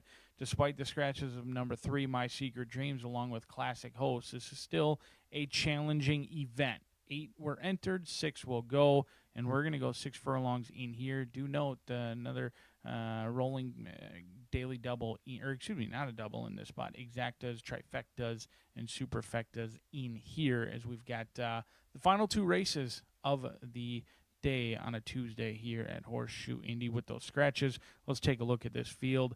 I think Cher Amia is going to get the job done for Randy Matthews, Fernando de la Cruz. 7-2 morning line. Currently 9-5. I'm looking for this horse to go off right around that projection, if not maybe a little bit higher in here. Monitoring those will pays. I don't think we're going to be the top choice nor the second choice in here. I think the money's likely going to come in on both the 1 and the 5. Right now, the early money misleading. The pools showcasing that the 2 and the 7 are going to take some action, but I think the late money's coming in on the 1 and the 5. Shara Mia comes in from Turfway Park when they've been trying 2 turns over at Turfway. Cuts back, should be fit today. The dirt is the question mark. Now, Randy Matthews and Fernando de la Cruz had a very similar horse earlier today that ran great in race number 3. Explosively went off at 5-1. Came in with Turfway form. The dirt was winless on the dirt and ran huge effort at 5-1. Paid $360 underneath after losing to Willie Bird, who won 3 in a row. So that's a good omen that Randy Matthews fired earlier on the day, despite not getting the win. He did team up with De La Cruz as well. This horse cuts back. The dirt is a complete question mark, but has trained consistently over at both over in Louisville at Churchill Downs last year, and then 2 works here at Horseshoe Indy. I like that this horse has some good spacing, has been given about 6 weeks off since that last race. And, I would consider maiden claiming at Turfway over to maiden special weight over here. I don't view that as a huge jump up in class. I think this horse comes with a lateral move and deserves a long look in here.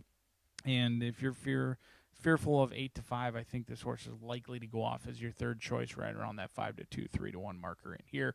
We'll see how it shakes out as the dirt going to find some answers 7 minutes away from race number 8. But down near the inside is Junior Miss Buttercup, JR Miss Buttercup, a first-time starter, 3-year-old filly for Joe Davis. Now, this one has no problem going lickety-split in the morning. Has put up numerous bullets, even last year, a breezing from the gate bullet on July 12th where they went 101 from the gate. Now, they never made it to the track as a 2-year-old. This 3-year-old filly by Triple Crown champion American Pharoah likely has had something go amiss because only went through the sales ring for $2,000 being by American Pharoah. That doesn't happen very often, even for a Pennsylvania bred. Jimenez Racing Stables knows that they've got some good bloodlines. We'll see if the patience will pay off in here. Does debut with Lasix. Is by Summers Ready. Well, Summers Ready, it may not be familiar to you, but she's been pretty successful as a broodmare. And in fact, she's produced Our Lady, who's also a Pennsylvania bred, who is not only a stakes winner, but is a perfect 3 for 3. In fact, they've never found the bottom of her tank thus far. She won at Woodbine. She went over, ran a stakes race at Presque Isle, and won that as well before going to the shelf last season. She hasn't come back and run in 2026 quite yet, but we'll see if this one can run as well as Our Lady, because the expectations are there. Been training well in the morning, running protected. Obviously something went amiss to go through the sales ring for that light of amount, but very quick. 58 breezing from the gate here on April 4th. Is that a little too close to race day? I'm sure they weren't expecting to go that quickly, just 10 days out. But JR Miss Buttercup makes it to the track today, 15-1 morning line, currently 2-1. But on your screen, going to have to deal with the experience of Clay Basket experience can be good and bad in horse racing. 0 for 10, making an equipment change in here with the blinkers going off. This 4-year-old filly gets Marcelino Pedroza Jr. He's having a very nice start to his meet. He's winning at 27%.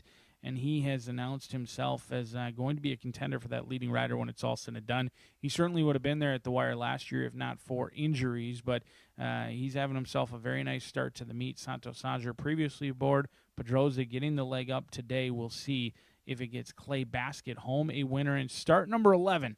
8 for 10 in the trifecta thus far. Likes to come from just off the pace. They break from the inside. They're likely going to be in that second flight. And if that first-time starter does get leg weary in the lane, I think Clay Basket's going to have first run. Sheer Amia getting all the action right now, but I think the late money is going to come in on the 0 for 20 McLean's Lullaby. This is what Sippy and Manny do. Claim elsewhere, come to Horseshoe Indianapolis, and report to the winner's circle.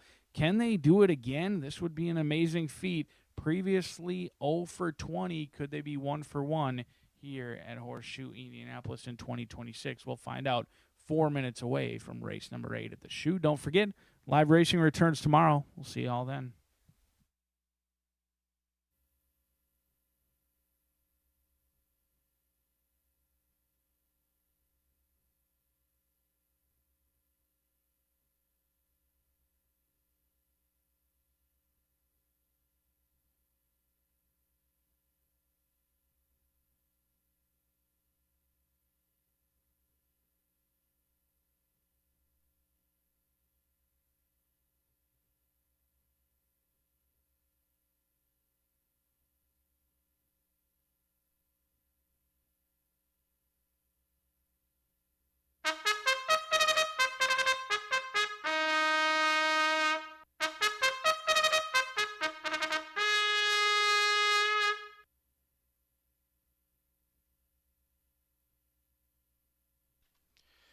The horses stepping onto the track now for the 8th race. Maiden sprint, a field of 6. Here at 6 furlongs, scratch 3, My Secret Dreams, and the 4, Classic Host. Scratch the 3 and the number 4. Exacta, Trifecta, Superfecta. 3 minutes to post time.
We're less than 1 minute away from post time. Less than a minute.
The horses are approaching the starting gate.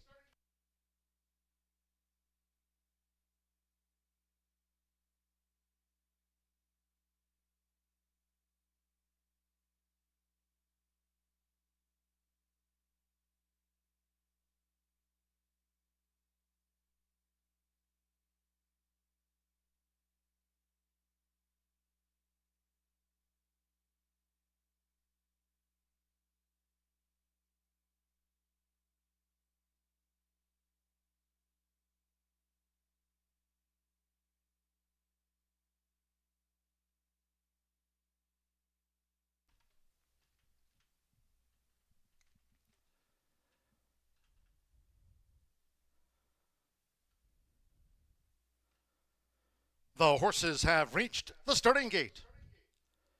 It is now post time. They're going in. Marcelino Pedrosa Jr. with 10 times started Clay Basket. Alberto Burgos with Foolish Front Fifi. Samuel Bermudez, JR Miss Buttercup making her bow.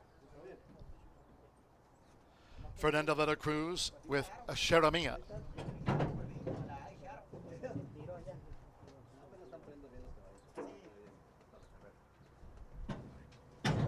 Now JR Miss Buttercup has joined. Two back.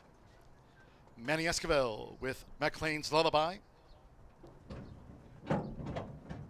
One more. Shadoni. Pedro Pena claims the 10-pound apprentice allowance with a career win. They're in the gate. And they're off. Foolish Front Fifi broke first. Cheramia flashing speed. They're joined toward the inside by the newcomer JR Miss Buttercup, who's making a dash for it now for Samuel Bermudez. JR Miss Buttercup with the overall lead by 3 for the run to the half-mile pole from Foolish Front Fifi, who's joined by McLean's Lullaby in the red cap. Cheramia in the top 4 as they make their way into the far turn. Clay Basket running second to last, and Shadoni trails the maiden sextet, taken through an opening quarter by JR Miss Buttercup in 21.94 seconds. JR Miss Buttercup as they roll around the far turn. Right there, Foolish Front Fifi. Here's Cheramia. She's gearing up for a run and coming now outside of Foolish Front Fifi as they went past the quarter pole. Leader JR Miss Buttercup as they straighten away. Clay Basket in 4th. Then comes McLean's Lullaby, who's dropped back silently, and Chidoni. The half was 45.40 past the 8th pole. It's JR Miss Buttercup. She's just trying to cling on from Foolish Front Fifi, who descends on her. Clay Basket rallies up the rail with Alberto Burgos. Foolish Front Fifi in front by 2. Clay Basket gained second from JR Miss Buttercup, and Cheramia finished 4th.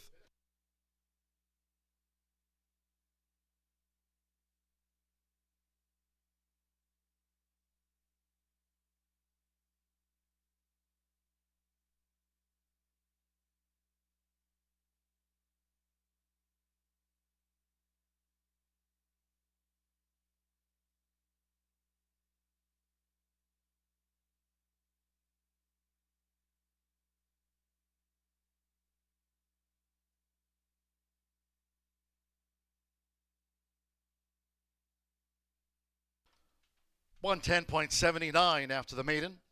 8-1-2-7, 6-1-2-7, pardon me, 6.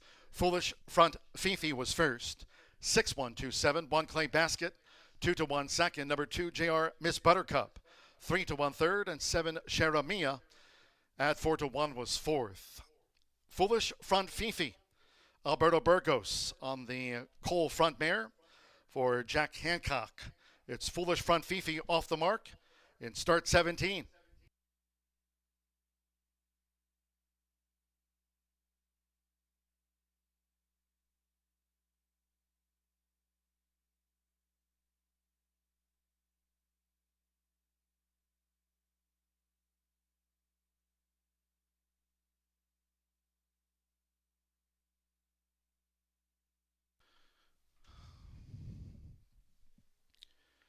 And we had that loose mare on the track, and that was the winner, the 6 Foolish Front Fifi.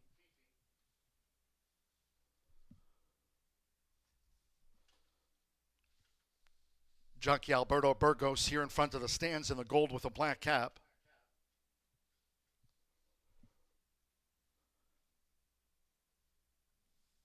end of that loose mare, Foolish Front Fifi, now with the outrider. So Alberto Burgos getting on the Tuesday score sheet.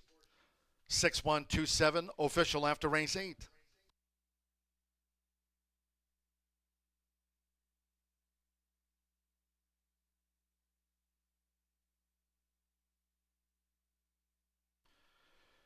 The 6-1 exacta paid $57.60. 50-cent trifecta, $69.60. Sharamia was fourth in the maiden. 10-cent superfecta. 6-1-2-7 paid $37 and change. Pick 3, $159. The $5 last call double, 36307.50. That pick 3, $159.55. The $1 late pick 4 presented by Itoba. 404, returned $1,438.30. Resultant on the 50-cent late fire 5. 5 out of 5. Paid at $2,730. 110.79.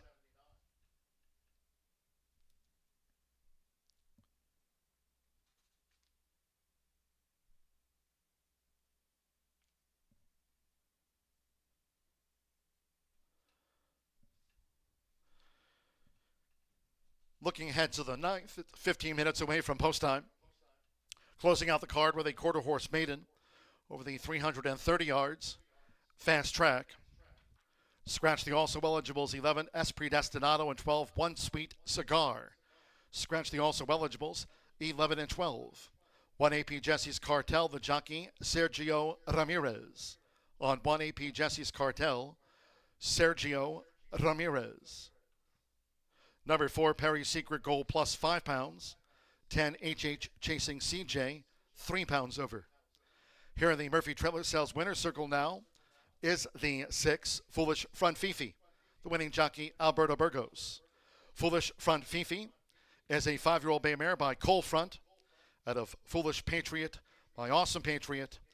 Jack Hancock trains, the Gary James homebred. The winner was bred in Kentucky. She's off the mark in her 17th run.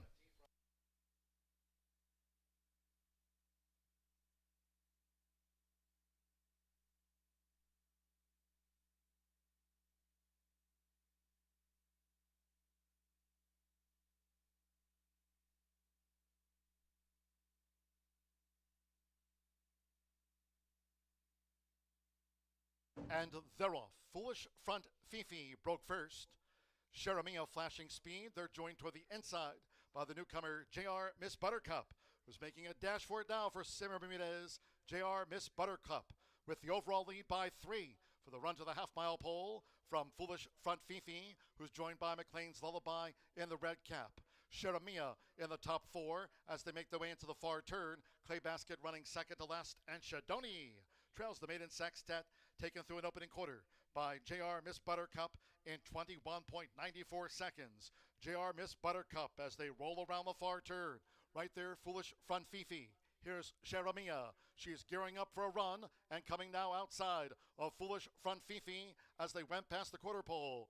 Leader JR Miss Buttercup as they straighten away. Clay Basket in 4th. Then comes McLean's Lullaby, who's dropped back silently, and Chidoni. The half was 45.40 past the 8th pole. It's JR Miss Buttercup. She's just trying to cling on from Foolish Front Fifi, who descends on her. Clay Basket rallies up the rail with Alberto Burgos. Foolish Front Fifi in front by 2. Clay Basket gained second from JR Miss Buttercup, and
Well, first off, congratulations to trainer Hector Sanchez and rider Francisco Quintero for a huge win on last Wednesday's card.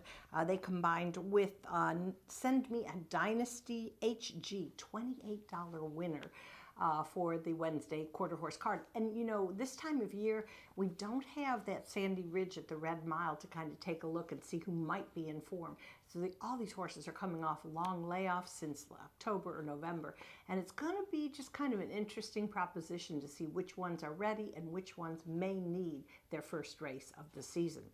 All right, well, we've got a quarter horse maiden, again, 3, 4, and 5-year-old, purse of $18,000. These are registered Indiana breds, and they'll be traveling 330 yards. We've got a field of 10, even with the scratches of the 2 also eligibles. Let's go to the paddock and take a look, and I'm going to begin with number 2, Sizzling Heart. Hard to really discount this horse based on last year's performance. Qualified for 2 major futurities of the year and actually ran 7th in the richest championship we have, and that's the $360,000 Miss Roxy Little futurity. Lost to Rockin' the Beach, who was a superb 2-year-old champion, ended up being horse of the meet and top champion for last year. So, you know, shortens to 330 yards. Trip notes last year were just a little tired at the end. From 400 yards to 330, very, very good chance, and for me, hard to overlook. All right, we'll go next to number 10, and that's HH Chasing CJ. Makes her first start of the year for trainer Shauna Martin. So it's good to see Shauna back. She's such a lovely person and has been she and her late father, so supportive of Indiana quarter horse racing. So this is a filly by Escondido Beach, one of the top stallions you will ever see in our state.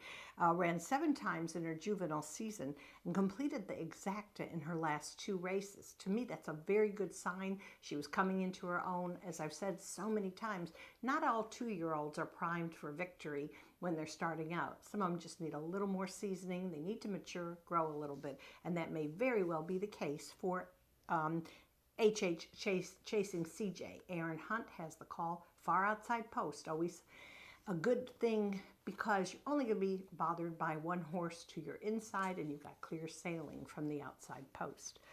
All right, I'll go next to number 3, Astolio Ferrari. Now, I loved this horse last year for a number of reasons, but one of my paddock previews, I kind of said, it kind of reminded me of a rap song. And I think I either scared the TV guys or Rachel, maybe both, when I talked about Martha Clausen and a rap song. I mean, can you imagine? So they cut my preview. I don't blame them. I probably would have too. But I really like this horse. Buddy Presley, who's such a colorful and enthusiastic owner. This is his horse, and trainer Tim Eggleston will give the leg up to Eduardo Diaz, who was last year's leading rider. This is one of 2 horses from the barn of Tim. He won 51 races last year, certainly had a tremendous meet. His other entrant, number 4, Perry's Secret Gold, really can't discount that horse either. Rolando Pena will ride, and that's a 7-2 morning line. So I'm going to round out my top 4 with number 6, and that's Filomena. Finished her 2-year-old season pretty well for trainer Jesse Vasquez, running second by a neck on October 15th. Again, off since then, but will be guided by Giovanni Gomez, who's Jesse's husband and one of our top riders for a long time, quarter horse wise, at Horseshoe Indy. So we'll see what happens. The filly by Jess Being Valiant deserves a long look. That's number 9, Filomena. So I'm going 2, 10, 3, 6, but last week, just 2 quarter horse pentafectas. The first one paid $618. The second one was over $1,000. That's for the 10-cent wager. Got to throw a long shot in, and that's what'll clinch you the big money. So we're going to throw in number 9, Ivory Jane. That's Patrick Easter's homebred. Got to know him and his beautiful wife last year. Nice people and really enthusiastic about their horses. And trainer Natasha Perez, who had some really good results from him. So let's go with that 9 to complete that nice quarter horse pentafecta. Hopefully send you home with a wheelbarrow of cash, as my friend Brian Aragoni likes to say. So good luck to all. I'll see you back tomorrow for another quarter horse preview.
The horses called postword for the 9th race.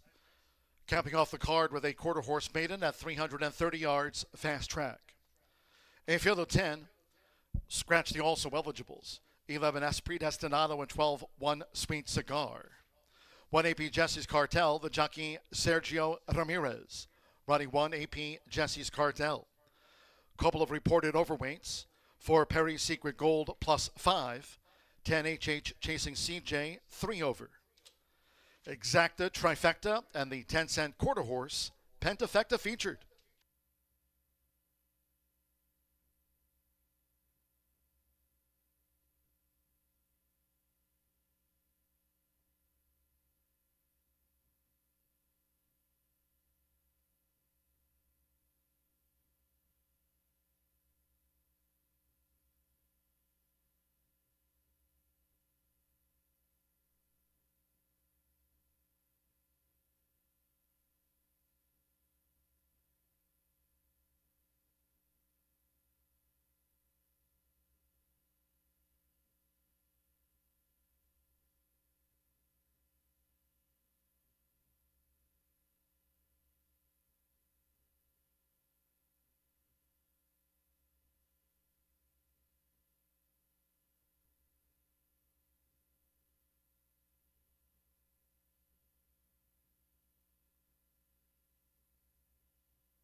The horses are approaching the starting gate.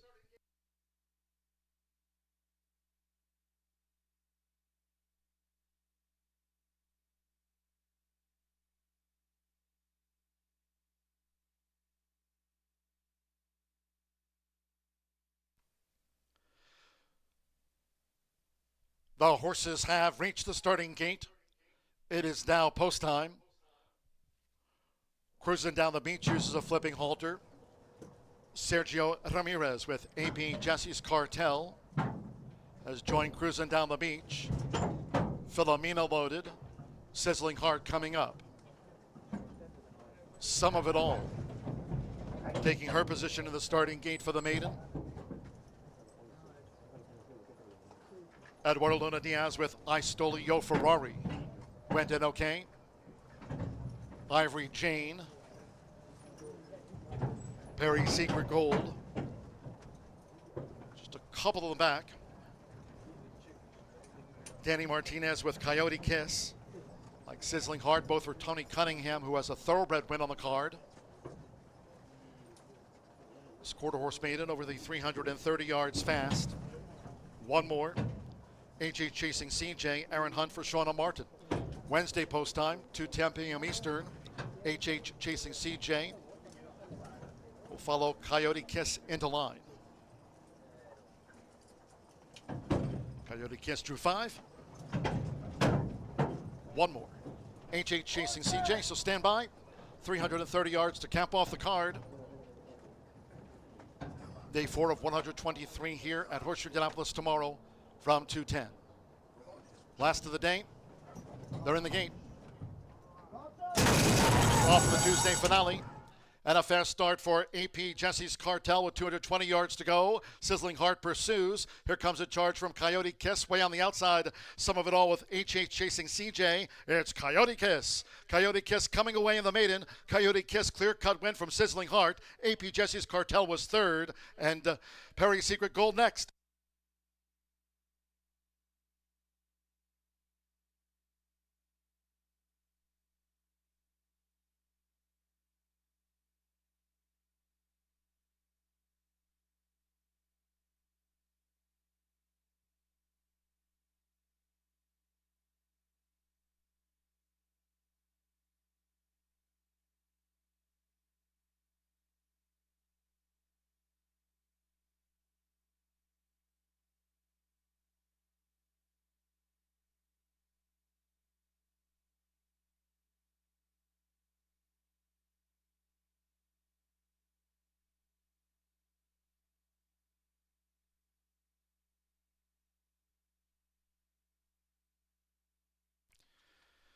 Five, two, 1, 4, a photo for fifth.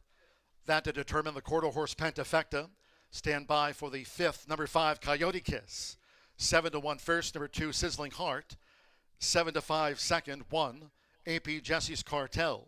23 to 1 third, and 4, Perry's Secret Gold. 12 to 1 fourth. Stand by for the fifth of the quarter horse Pentafecta. It's Coyote Kiss out to the maiden ranks. Danny Martinez, Ted Harpold's homebred. Tony Cunningham capping off a thoroughbred quarter horse double on the card.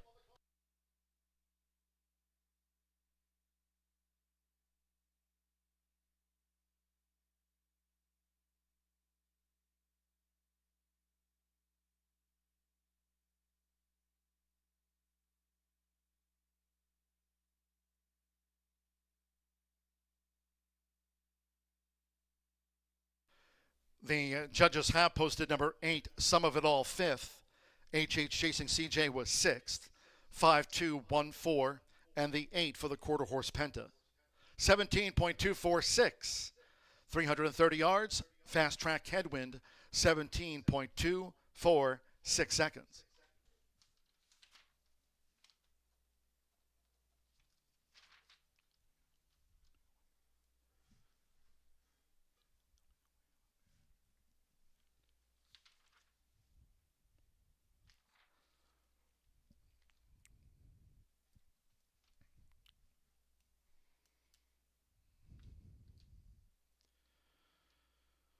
Oh. 5, 2, 1, 4, 8.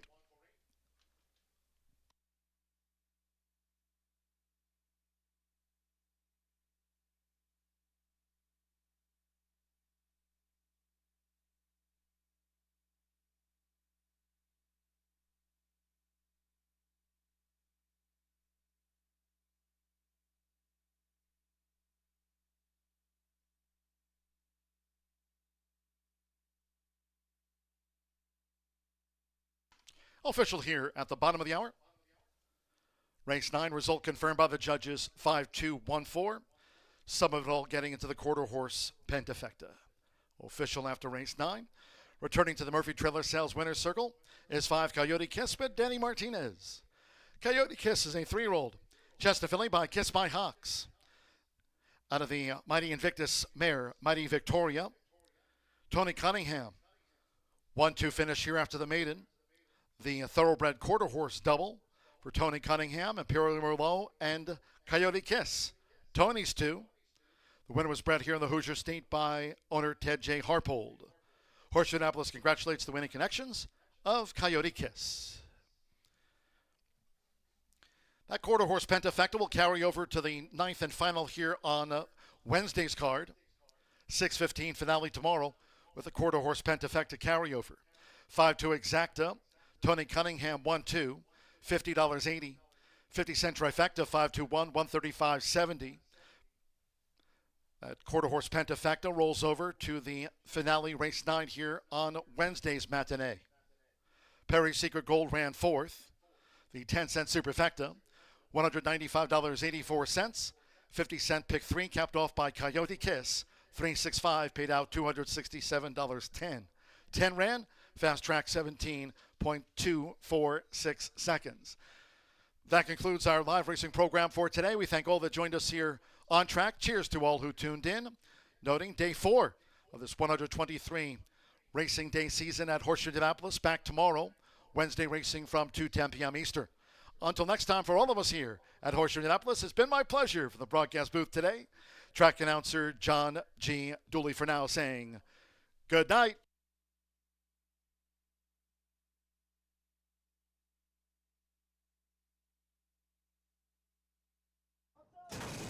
Off the Tuesday finale. And a fast start for AP Jesse's Cartel with 220 yards to go. Sizzling Heart pursues. Here comes a charge from Coyote Kiss way on the outside. Some of it all with HH chasing CJ. It's Coyote Kiss. Coyote Kiss coming away in the maiden. Coyote Kiss clear-cut win from Sizzling Heart. AP Jesse's Cartel was third. And